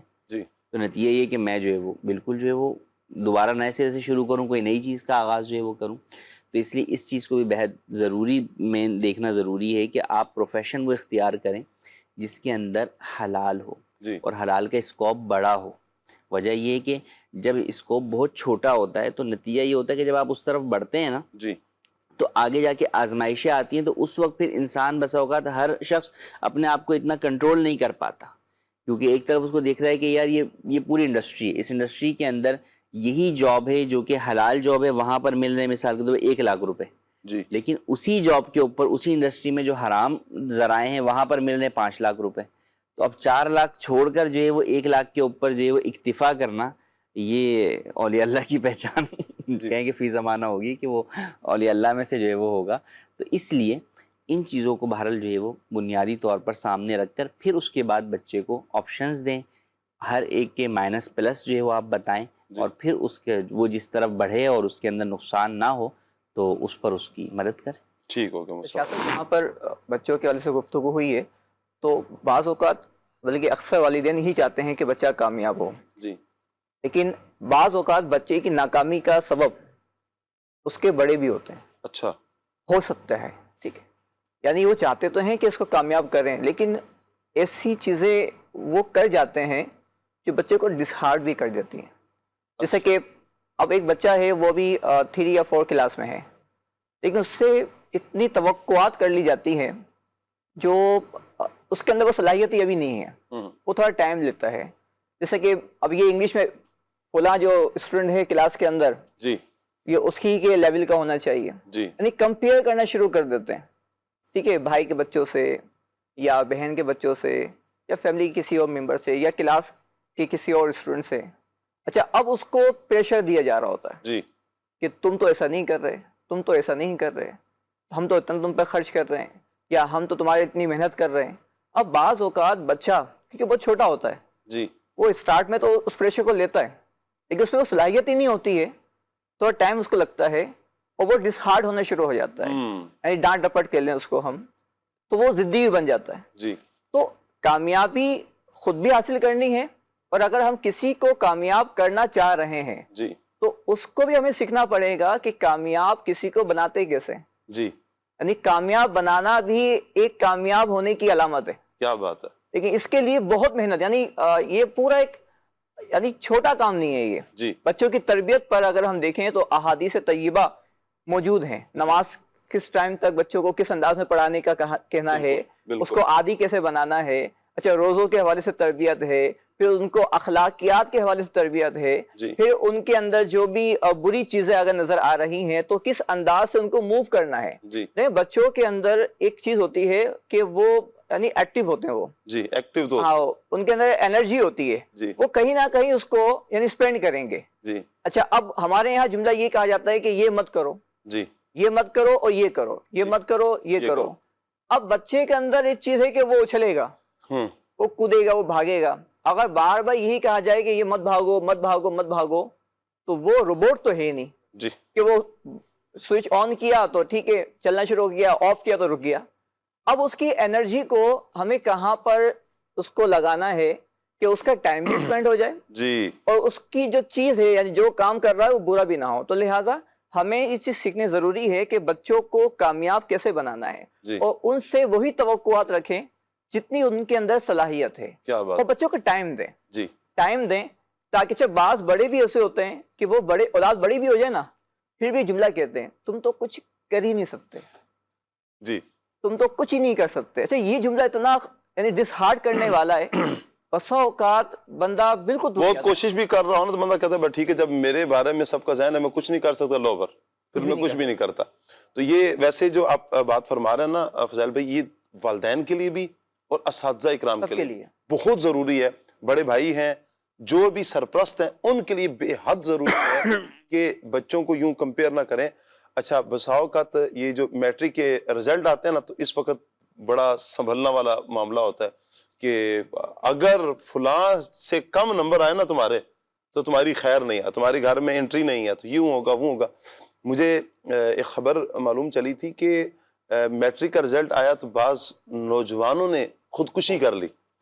اس کا وہی وجہ اگر تھوڑی سی غور کریں گے نا کہ کیوں خودکشی کی تو اس کا ایک وجہ آپ کے سامنے یہی آئے گی کہ یہ کمپیئر چل رہا تھا کہ فلاں کے نمبر زیادہ, فلاں آگے, فلاں آگے, فلاں آگے, تم پیچھے, تم پیچھے, تم پیچھے. تو اس کا نتیجہ یہ ہوتا ہے رزلٹ اس کا واقعتاً کمزور آیا, کم آیا, یا سپلی آ گئی, یا فیل ہو گیا, بالکل ہی فیل ہو گیا, نہیں چل سکا. لیکن اب اسے خوف یہ تھا کہ میں گھر جاؤں گا تو مجھے ایک بہت بڑی شرمندگی کا سامنا کرنا پڑے گا. والدین سے گزارش ہے یہاں اپنے بچوں کو اسپیس دیں, انہیں پیار دیں.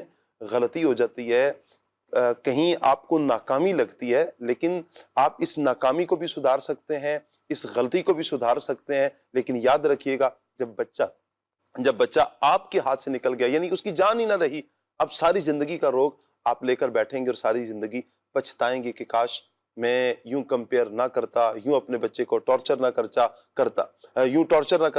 یوں اس کو ڈسارٹ نہ کرتا, تو آج یہ دن نہ دیکھنا پڑتا کہ میرا بچہ اب میرے ہاتھوں میں بھی نہیں ہے. تو یہ اللہ پاک کی اولاد بھی اللہ پاک کی کتنی بڑی نعمت ہے, اس نعمت کی قدر کریں. تو چھوڑ دیں زمانہ کیا کر رہا ہے, زمانے کو چھوڑ دیں. آپ کا بچہ بہت سون میں اچھا ہے, آپ یہ ذہن بنا لیں کہ بہت اچھا ہے, میری اولاد ہے نا بہت اچھی ہے, میں اس کو کامیاب کروں گا, میں کوشش کروں گا جہاں تک لے کر جانے کی, جہاں اس کی سوچ ہے, جس طرف جانا چاہتا ہے, میں کوششیں کر جو شریعت مطہرہ کی تقاضے ہیں ان کے مطابق میں اپنے بچے کو لے کر چلوں گا تو انشاءاللہ میرا بچہ کامیاب ہوگا. آپ بھی خوش رہیں گے, آپ کی اولاد بھی خوش رہے گی. یہ بات پہ ٹارچر کرنا, ڈسارٹ کرنا, کہیں یہ بہت بڑے نقصان کا سبب نہ بن جائے, اس کو آپ ضرور دیکھیے. اللہ پاک خیر اور عافیت والا معاملہ مہربانی فرمائے. کچھ کالز ہیں, آئیے کال لیتے ہیں. پیارے شاہ صاحب, دل کرتا ہے کہ ہر رکعت میں سورہ اخلاص پڑھی جائے, تو اس کی فضیلت بھی اگر ہے تو وہ بھی بتائیے گا. لیکن یہ ہے کہ سورہ اخلاص کو اگر 3 بار پڑھیں تو 1 بار قرآن پاک ختم کرنے کے بارے میں سنا ہے, تو لیکن پہلی رکعت میں تو 3 بار پڑھ لیا, تو کیا دوسری رکعت میں بھی 3 بار پڑھیں گے یا 2 مرتبہ پڑھیں گے, یہ رہنمائی فرما دیں. جی مفتی صاحب. یہ فرضوں میں تکرار سورت جو ہے وہ مکروہ ہے, تو فرضوں میں تو ایسا نہیں کرنا چاہیے. البتہ نوافل کے اندر ایسا کر سکتے ہیں, اور نوافل میں دونوں رکعتوں کے اندر 3 بار جو ہے وہ پڑھ سکتے ہیں, اس کے اندر کوئی حرج نہیں. اچھا اگر کوئی تکرار کرتا ہے, ایک تو مصحف یہ ہے کہ جان بوجھ کر کرتا ہے اور ایک ہے کہ بھولے سے کرتا ہے. بھولے سے کرے گا تو کیا حکم ہوگا, جان بوجھ کر کرے گا جو آپ نے جیسے فرمایا مکروہ ہے, تو کیا ان کی نماز بہر صورت ہو جائے گی؟ جی نماز دونوں صورتوں میں ہو جائے گی. بھول کر ہوا کہ اگلی رکعت میں اس نے سورہ فلق پڑھنی تھی لیکن جو ہے وہ منہ سے سورہ اخلاص ہی نکل گئی, تو جب شروع کر دی تو پھر حکم یہ ہے کہ اب اسے چھوڑے نہیں بلکہ اب اسی کو مکمل کرے. صحیح. ٹھیک ہے. اور جان بوجھ کر بھی پڑھی تو بھی ایسی صورت کے اندر نماز مکروہ تحریمی نہیں ہوگی, وہ فعل جو ہے وہ قرات کے اعتبار سے مکروہ ہے, تو نماز بہرحال ہو جائے گی, نماز دہرانا لازم نہیں. ٹھیک ہے. اچھا ایک میسیج ہے, اگر کسی کے پاس صرف 1 تولہ سونا ہے اور تو کیا اس پر قربانی واجب ہوگی؟ گھر بھی کرائے پر ہے اور گولڈ کے علاوہ کوئی ایسا جمع پونجی بھی نہیں ہے, تو کیا قربانی واجب ہو جائے گی؟ دیکھیے قربانی کا نصاب جو ہے وہ 7.5 تولہ سونا یا 52.5 تولہ جو ہے وہ چاندی ہے. تو اگر سونا ہے اور اس کے علاوہ اس کی ملکیت میں کوئی بھی اور مال حاجت اصلیہ سے زائد نہیں ہے. اچھا جب یہاں پر ہم مال کی بات کرتے ہیں تو صرف کرنسی یا چاندی یا مال تجارت نہیں بلکہ اس کے علاوہ اضافی سامان بھی دیکھا جاتا ہے, جیسے خواتین کا جہیز کا وہ سامان جو کہ اضافی ہے. جی پیک رکھا ہوا ہے وہ استعمال میں ہی نہیں آ رہا، جی تو وہ حاجت اصلیہ سے زائد ہے. تو لہٰذا اگر وہ بھی اس کے ساتھ موجود ہوگا اور اس سامان کی اور اس زیور کی مالیت کو ملائیں جی اور یہ دونوں مل کے 52.5 تولہ چاندی کو پہنچتے ہیں تو پھر ایسی صورت میں قربانی واجب ہوگی. اس کی مثال لے سکتے ہیں. مثال کے طور پہ عورت ہے، شادی ہو کر آئی، فریج اس کے پاس پیک جہیز میں اسے آیا. اب وہ فریج کھل نہیں رہا کیونکہ سسرال میں پہلے سے فریج موجود ہے، یا واشنگ مشین ہے، یا اس طرح کی کوئی بھی چیز ہے، اب وہ رکھا ہوا ہے. تو اس وقت وہ فریج یا وہ واشنگ مشین کیا ہے؟ وہ ضروریات زندگی کی اضافی چیز ہے. تو اگر اس فریج یا واشنگ مشین کی ویلیو، مالیت اس سونے کے ساتھ مل کر 52.5 تولہ چاندی کی قیمت کو پہنچے گی تو قربانی واجب ہو جائے گی. ٹھیک ہو گیا. مصعب سوال یہ ہے کہ میرے نانا ابو فوت ہو گئے اور اب پتہ چلا کہ ان پر قرض ہے. ان کے بیٹے کہتے ہیں کہ ہم تب دیں گے کہ جب گھر بکے گا، لیکن گھر بنانے میں یا بکنے میں بہت سارا وقت ہے. تو کیا اس سے میرے نانا ابو پر کوئی اثر ہوگا یا کوئی رکاوٹ یا عذاب ہوگا؟ دیکھیں، قرض کی ادائیگی کرنا یہ جو ہے وہ میت کے مال سے جو ہے وہ اس کا حق ہے، جی اور یہ فوری طور پہ کرنی ہوگی. اس کا تعلق اس بات سے نہیں ہے کہ جناب جو ہے وہ جب گھر بکے گا اس وقت دیں گے، بلکہ قرض خواہ کو فوری طور پہ دیا جائے گا. ہاں وہ مہلت دے دے تو الگ بات ہے. اب نانا پہ اس اعتبار سے ہے کہ ان کو اپنی اولاد کو بتا کر جانا چاہیے تھا، اس اعتبار سے تو ان کے اوپر ذمہ داری عائد ہوتی ہے. انہوں نے بتایا پھر بھی جو ہے وہ اولاد جو ہے وہ ادائیگی میں تاخیر کر رہی ہے، تو اس کا گناہ ان کے اوپر نہیں ہوگا، وہ اولاد کے اوپر ہی جو ہے وہ گناہ ہوگا. اور اولاد پہ لازم ہے کہ کسی سے قرض لے کر وہ جو ہے وہ ان کا قرض ادا کر دیں، یا کچھ حصہ بیچ کر یا اپنے مال میں سے قرض ادا کر دیں کہ بھئی کل کو جب مکان بکے گا تو ہم اس میں سے لے لیں گے. یوں کریں، لیکن یوں ورثاء کو جو ہے وہ جو قرض خواہ ہیں ان کو جو ہے وہ لٹکا دینا کہ بھئی جب بکے گا جب دیں گے، ایسا کرنا جائز نہیں. اچھا مفتی صاحب، کیا سوال یہ ہے کہ کیا منگیتر سے بات کی جا سکتی ہے؟ ہماری شرعی رہنمائی فرما دیں. دیکھیں، نکاح سے پہلے جو ہے وہ آپس میں دونوں ایک دوسرے کے لیے اجنبی اور اجنبیاں ہیں. تو منگیتر جو ہوتی ہے وہ منگنی کی وجہ سے رشتہ قائم نہیں ہوتا نکاح کا، وہ ایک گفتگو ایک جو ہے وہ ایک رشتہ جڑتا ہے، لیکن وہ ایک عارضی رشتہ جو ہے وہ ہوتا ہے. ایک گویا کہ اصل نکاح سے جو ہے وہ سارے احکام ہوتے ہیں. تو نکاح سے پہلے جو ہے وہ منگیتر کا آپس میں بات چیت کرنا وہ جائز نہیں ہے.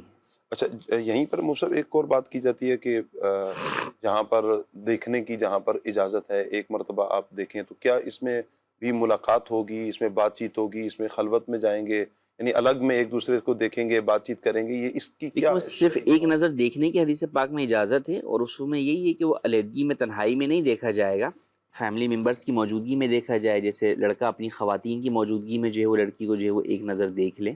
تو یہ طریقہ، باقی اس میں بات چیت کرنا یا جناب اگلے فیوچر کی پلاننگ بیٹھ کر جو ہے وہ اپنی ہونے والی بیوی کے ساتھ کرنا، تو اس کی شریعت میں اجازت جو ہے وہ نہیں ہے. تو بس وہ ایک نظر جو ہے وہ دیکھنا ہے چہرے کے اعتبار سے. تو وہ ایک نظر اس کے لیے بھی سامنے آنا بھی ضروری نہیں ہے. اس کے مختلف طریقے ہیں. بس اوقات کبھی آڑ سے دکھا دیا جاتا ہے، کسی کھڑکی سے دکھا دیا جاتا ہے کہ بھیا آج کل فی زمانہ ڈیجیٹل دور ہے، آپ جو ہے تصویر دکھا دیتے ہیں. تصویر میں بس اوقات یہ ہوتا ہے آج کل آپ کو ہوتا ہے فلٹر کا دور ہے، تو جناب کیا سے کیا جو ہے وہ چیزیں دکھا دیتے ہیں. تو یوں ٹھیک ہے، لائیو بھی جو ہے وہ دیکھ سکتے ہیں، لیکن بس وہ ایک نظر ہی دیکھنا ہے.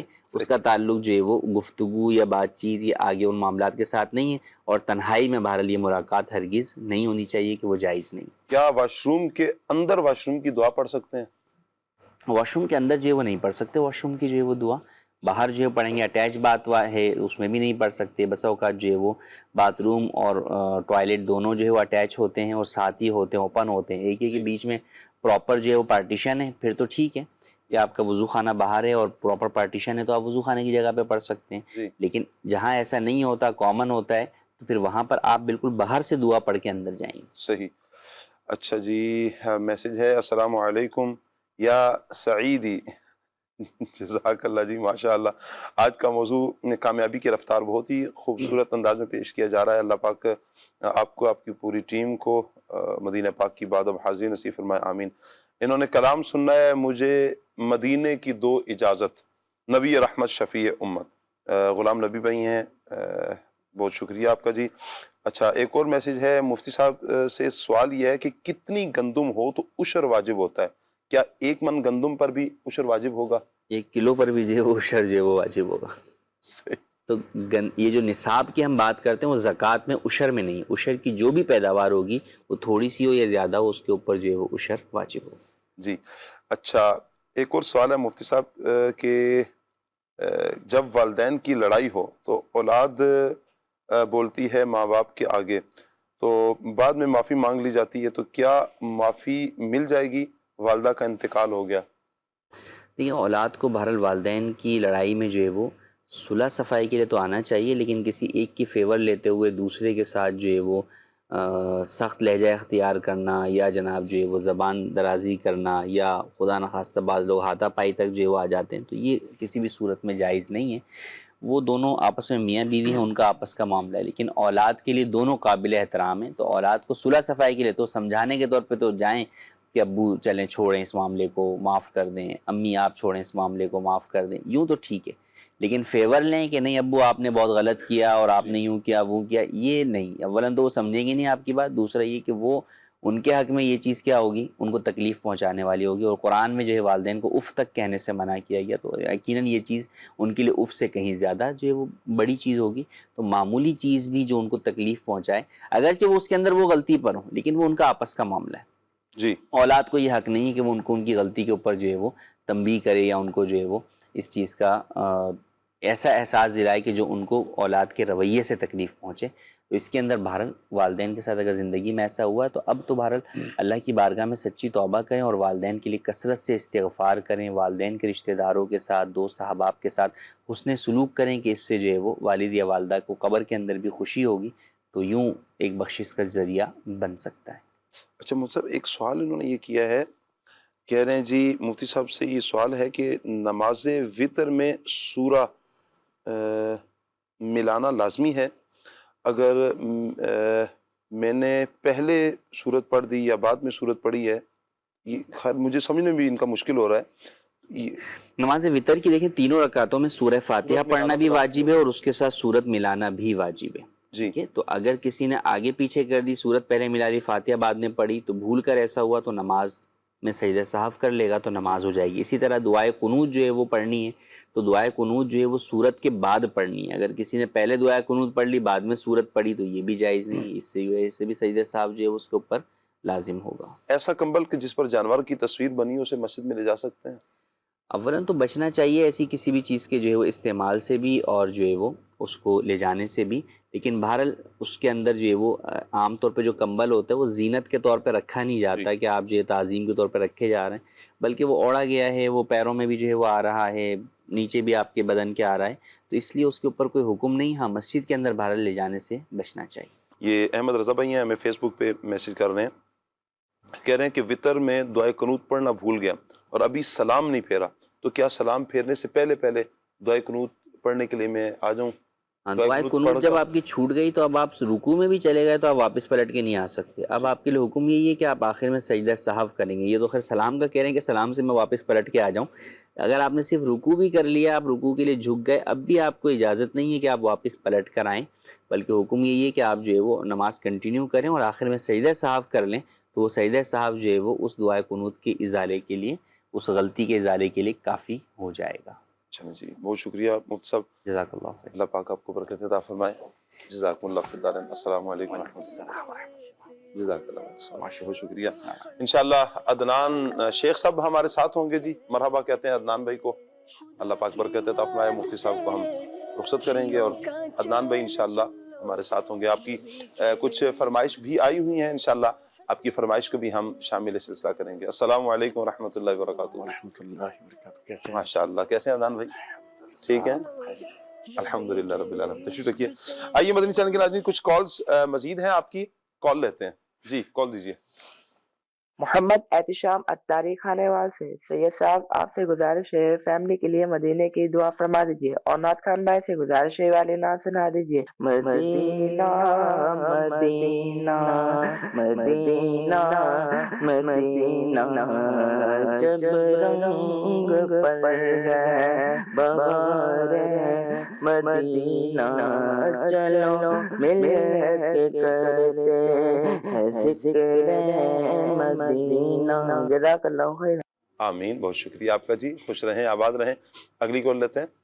سر محمد رمضان بول رہا ہوں، ضلع بکھر سے، ساتھ میں گاؤں ہے، میں نے نئی ڈش لگائی ہے، میں نے آپ کا اسپیشل میں کہ یہ لگانا ہے مدنی چینل، تو میں آپ کو دیکھتا ہوں، بہت مزہ آتا ہے، بہت خوش ہوتا ہوں، مہربانی۔ بہت شکریہ آپ کا، اللہ آپ کو سلامت رکھے، برکتیں عطا فرمائے۔ آپ نے باقاعدہ یہ ڈش لگوائی اور پروگرام دیکھنے کے لیے خوش رہیں، آباد رہیں۔ مدنی چینل آپ کے گھر میں چلتا رہے تو انشاءاللہ اس کی برکتیں دیکھیے گا. آپ گھر میں بچوں کے حوالے سے بڑوں کے حوالے سے خواتین کے حوالے سے نوجوانوں اپنے خود کے حوالے سے بھی انشاءاللہ آپ کو بہت کچھ سیکھنے کا اللہ نے چاہا موقع ملے گا. اس کی برکتیں ہی برکتیں انشاءاللہ نصیب ہوں گی. اگلی کال لیتے ہیں. حجرہ شاہ مقیم سے ظہیر احمد سیالوی عرض گزار ہوں. سلسلہ کلیہ صلی علیہ کہتے کہتے ماشاءاللہ بڑا پیارا ہے. شاہ صاحب ایک کلام سننا ہے کہ آئی پھر یاد مدینے کی رلانے کے لیے. جزاک اللہ خیرہ. آمین و ایاکا. اللہ سلامت رکھے آپ کو. اگلی کال لیتے ہیں. میں سجاد علی کوڑک ملگ سے کھلے آنگ صلی اللہ کہتے کہتے میں مرحبا کہتے ہیں. نعت سنا دیں. جیسے میری سرکار ہیں ویسا نہیں کوئی. جزاک اللہ خیر. آمین آمین آمین. بہت شکریہ آپ کا جی. اللہ سلامت رکھے آپ کو. اگلی کال لیتے ہیں. میرا نام محمد واصف ارشد، میں بصیر پور سے بات کر رہا ہوں. یہ کلام سنا دیں. ان انتہا فیہا صبا یومن الى عود الحرم بلغ صلامی عودتا فیہا النبی المحترم. بہت شکریہ آپ کا جی. خوش رہیں، آباد رہیں. اللہ پاک سب کو بار بار مکہ مدینہ کی بات حاضری عطا فرمائے. مجھے مدینے کی 2 اجازت نبی رحمت شفیع امت، اس کلام کی بھی فرمائش کی گئی ہے.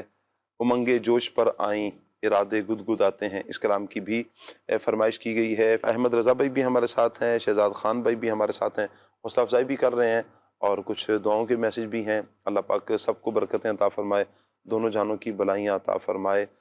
کلام سننا ہے. باغ جنت کے ہیں بہرے مدح خانے اہل بیت. اللہ آپ کو سلامت رکھے. عدنان بھائی کی طرف بڑھتے ہیں، کچھ کلام شامل کرتے ہیں اور پھر انشاءاللہ ہم اپنے ٹاپک کی طرف واپس آئیں گے. جی. صلو الحبیب صلی اللہ علیہ طیبہ دکھا دے مولا مولا، طیبہ دکھا دے مولا مولا، طیبہ دکھا دے مولا مولا، طیبہ دکھا دے مولا مولا، طیبہ دکھا دے مولا مولا، طیبہ دکھا دے مولا.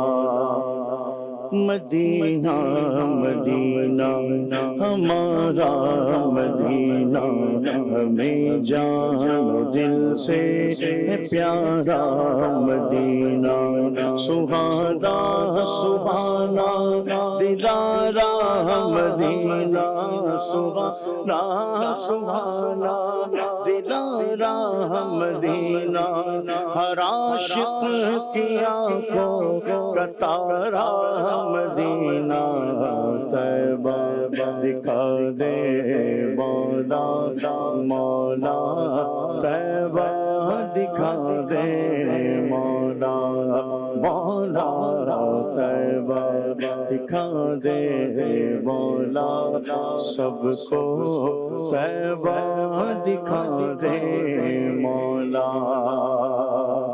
یہاں پیارا کعبہ وہاں سبز گنبد، مکہ بھی میٹھا تو پیارا مدینہ، خدا گر قیامت میں فرمائے مانگو، خدا گر قیامت میں فرمائے مانگو، لگائیں گے دیوانے نعرہ مدینہ، طیبہ دکھا دے مولا مولا، طیبہ دکھا دے مولا مولا، طیبہ دکھا دے مولا مولا، طیبہ دکھا دے مولا، طیبہ دکھا دے مولا مولا، طیبہ دکھا دے مولا.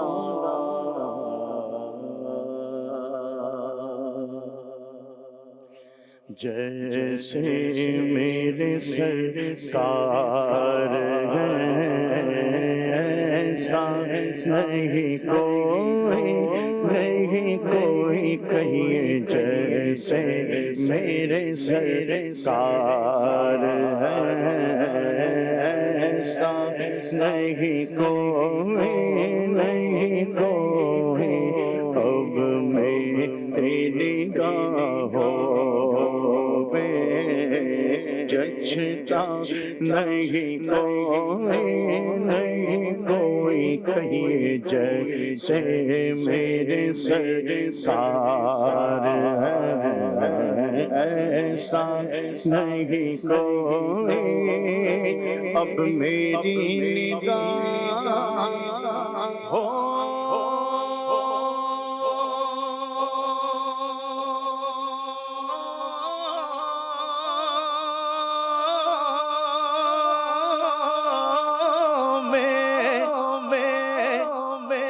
جچتا نہیں کوئی جیسے میرے سرکار ہیں واللہ ایسا نہیں کوئی کہیے جیسے میرے سرکار ہیں ایسا نہیں کہ ارباب نظر کو کوئی ایسا نہ ملے گا بندے تو بہت مل جائیں گے پر آقا نہ ملے گا تاریخ اگر ڈھونڈے گی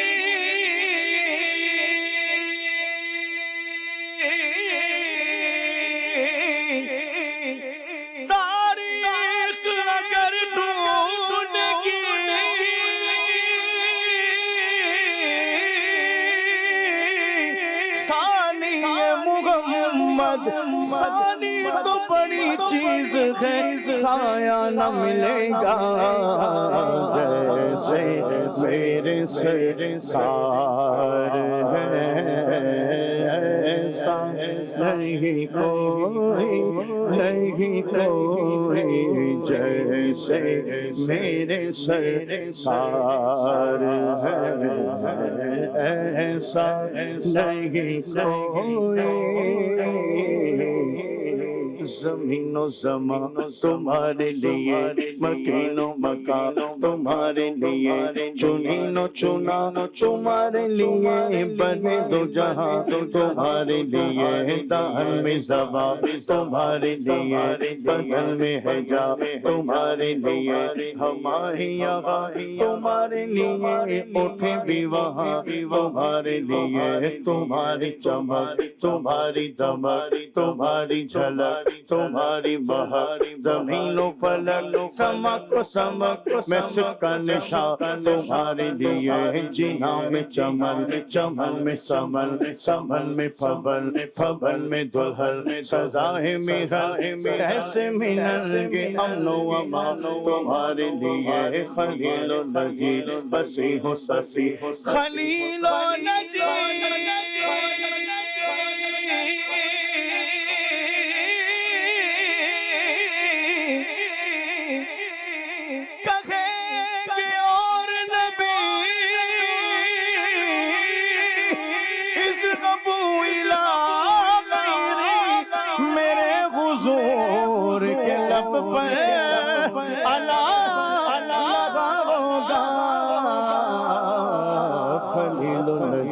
مسیح و صفی سبھی سے کہیں بھی بنی یہ بے خبری کہ خلق پھیری کہاں سے کہاں تمہارے لیے سبب چلے کہ آگ پھلے وہ پھول کھلے کہ دل ہو بھلے لیوا کے تلے سلام کھولے رضا کی زباں تمہارے لیے رضا ہے یا تمہارے لیے ہماری زباں تمہارے لیے اشارے سے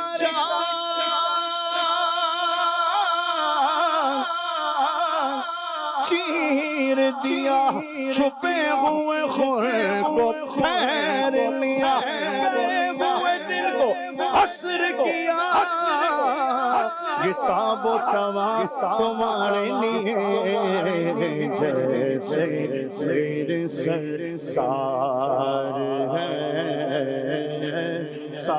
نہیں کوئی جیسے میرے سرکار ہے ایسا نہیں کوئی کہ زندگیاں ختم ہوئی اور قلم ٹوٹ گئے پر تیرے اوصاف کا ایک باب بھی پورا نہ ہوا لیکن رضا نے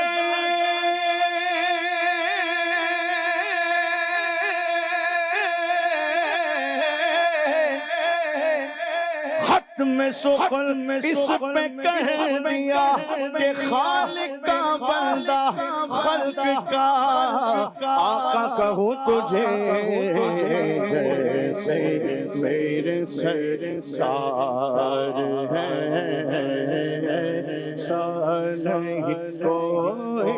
نہیں کوئی جیسے میرے سرکار ہے واللہ ایسا نہیں کوئی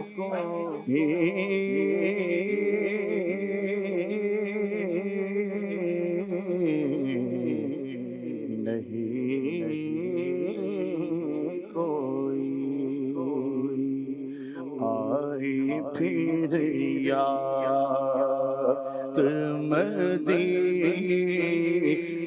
کی رولانے کے لیے دل تڑپ اٹھا ہے دربار میں جانے کے لیے دل تڑپ اٹھا ہے دل تڑپ اٹھا ہے دل تڑپ اٹھا ہے دربار میں جانے کے لیے اور میرے لجپال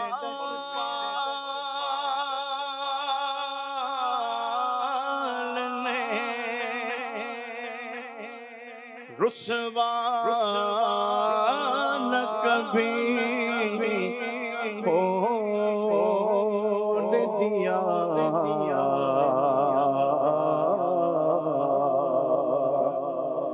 یا رسول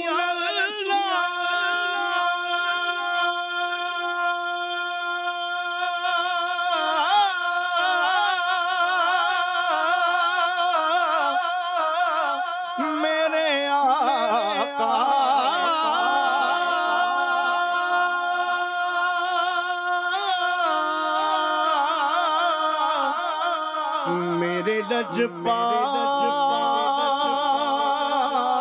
لجپال نے رسوا نہ کبھی ہونے دیا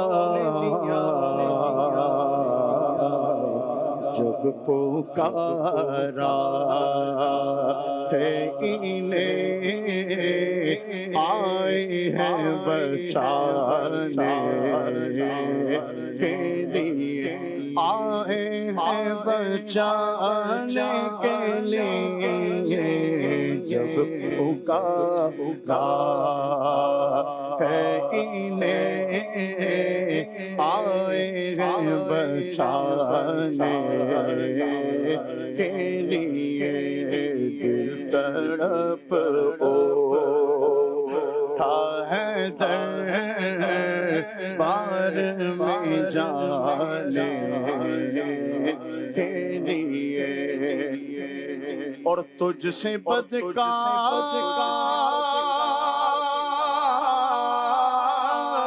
کو محشر میں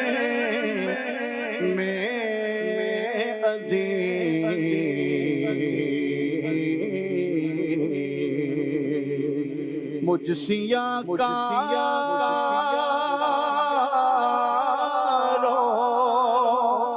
خطا کار کو محشر میں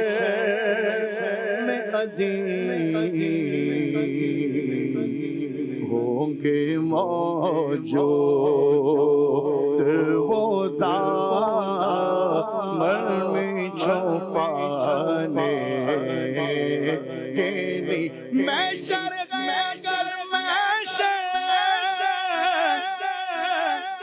کس بات کا غم کو ڈر دل کے شناخت ہے وہ بھی تو وہاں ہوں گے مجھ گناہگار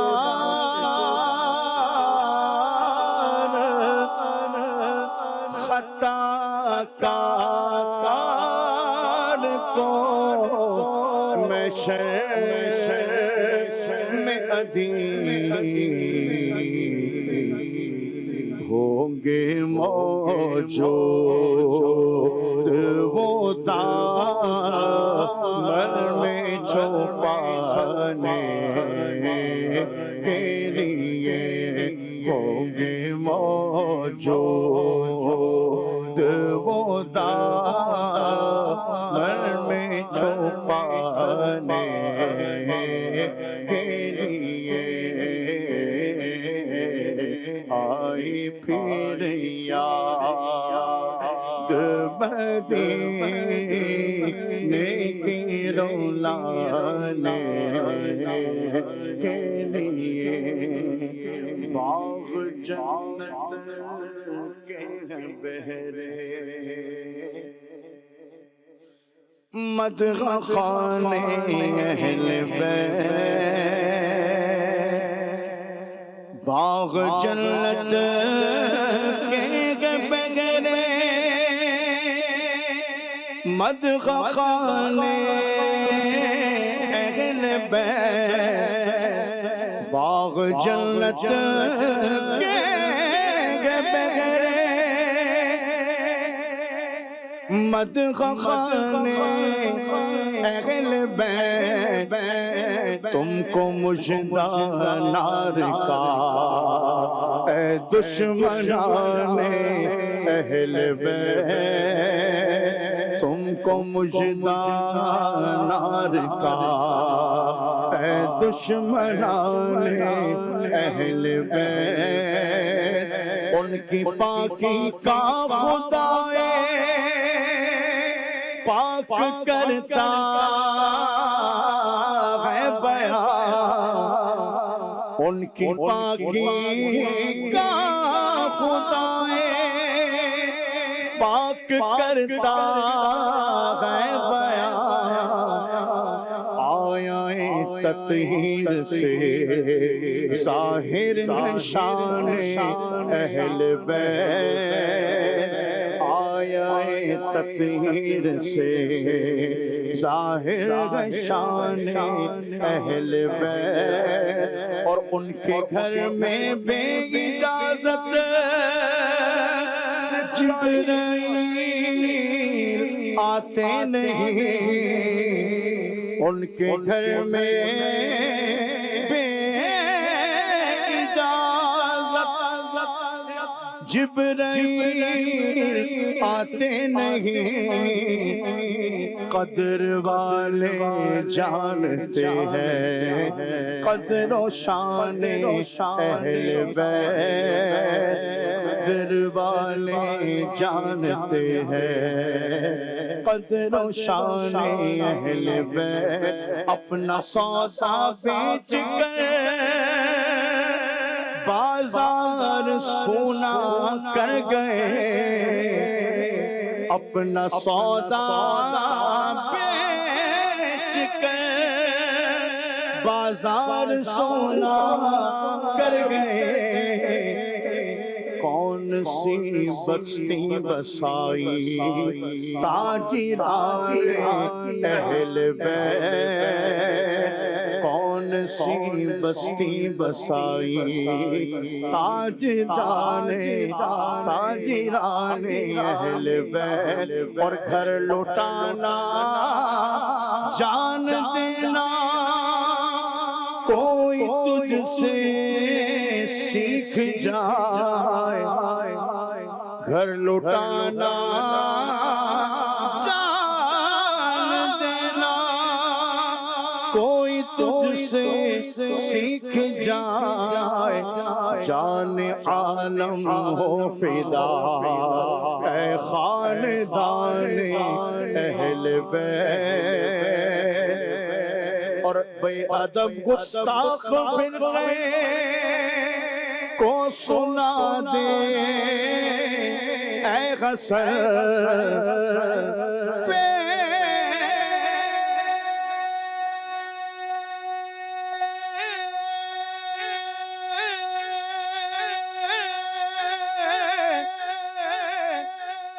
بے ادب گستاخ فرقے کو سنا دے اے غسل،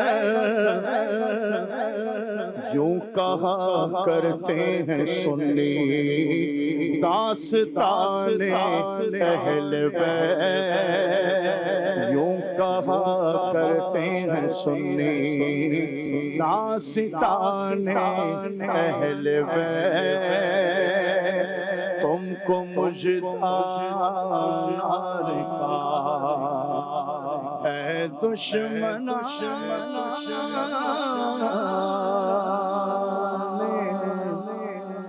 اہل بیت۔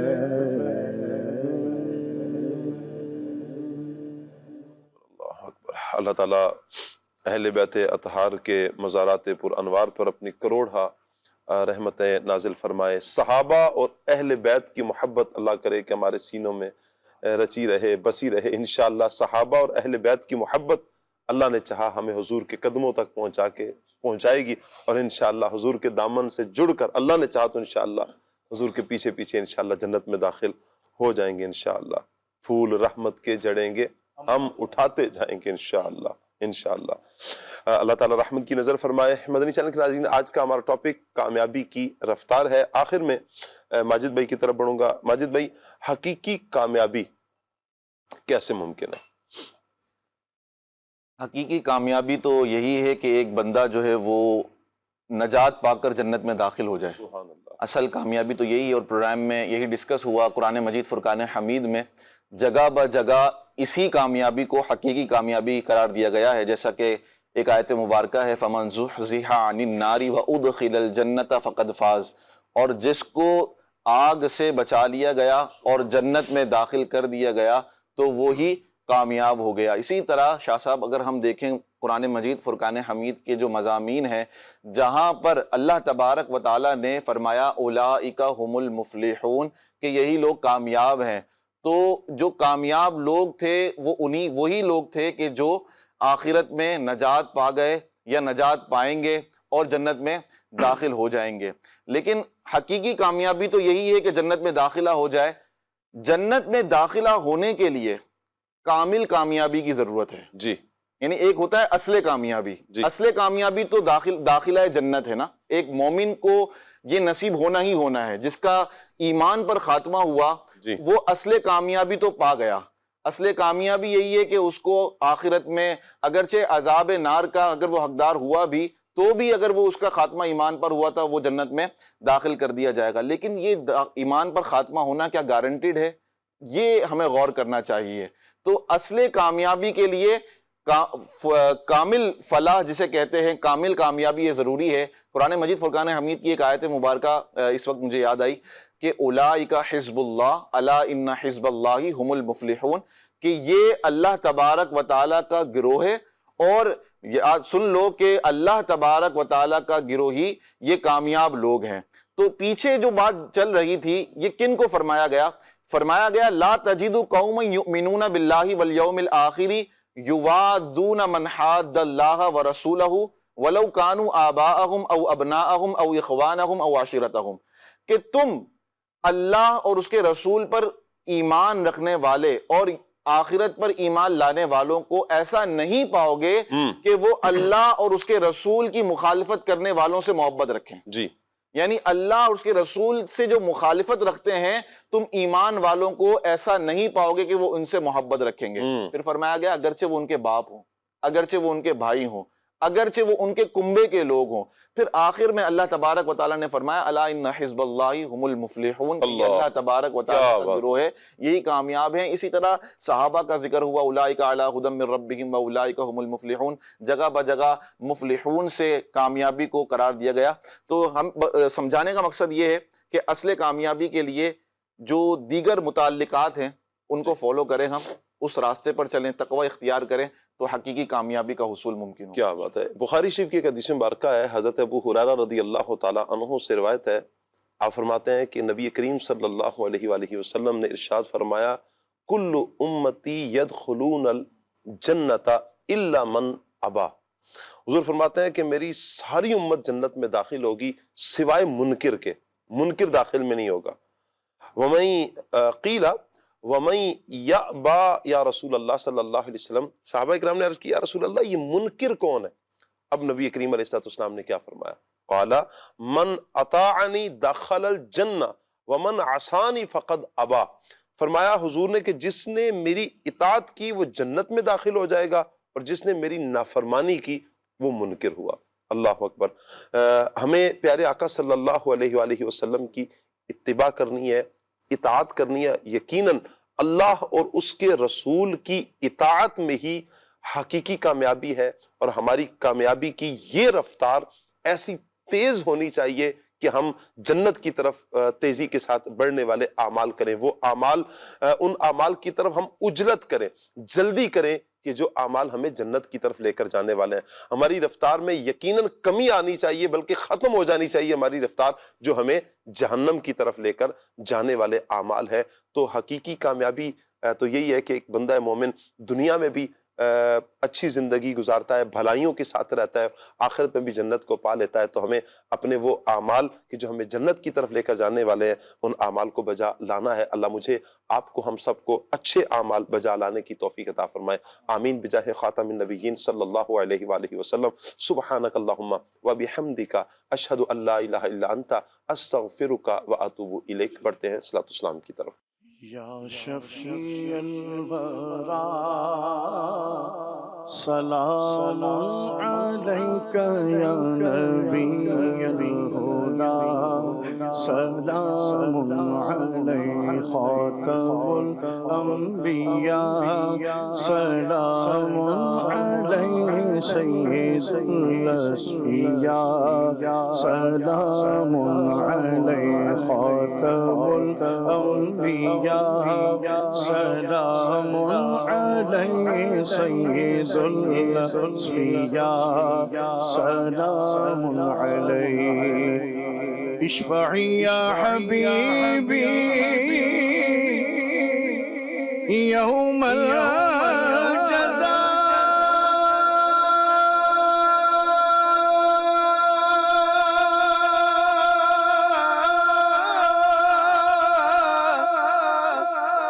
اشفعی یا حبیبی یوم الجزاء، اشفعی یا حبیبی یوم الجزاء، انت شفیعنا، سلام علیک یا شفیع الورا، سلام علیک یا نبی الہدا، سلام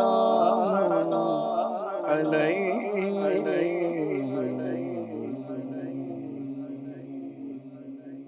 کھلے آنکھ سلے پالا کہتے کہتے، کھلے آنکھ سلے پالا کہتے کہتے، کھلے آنکھ سلے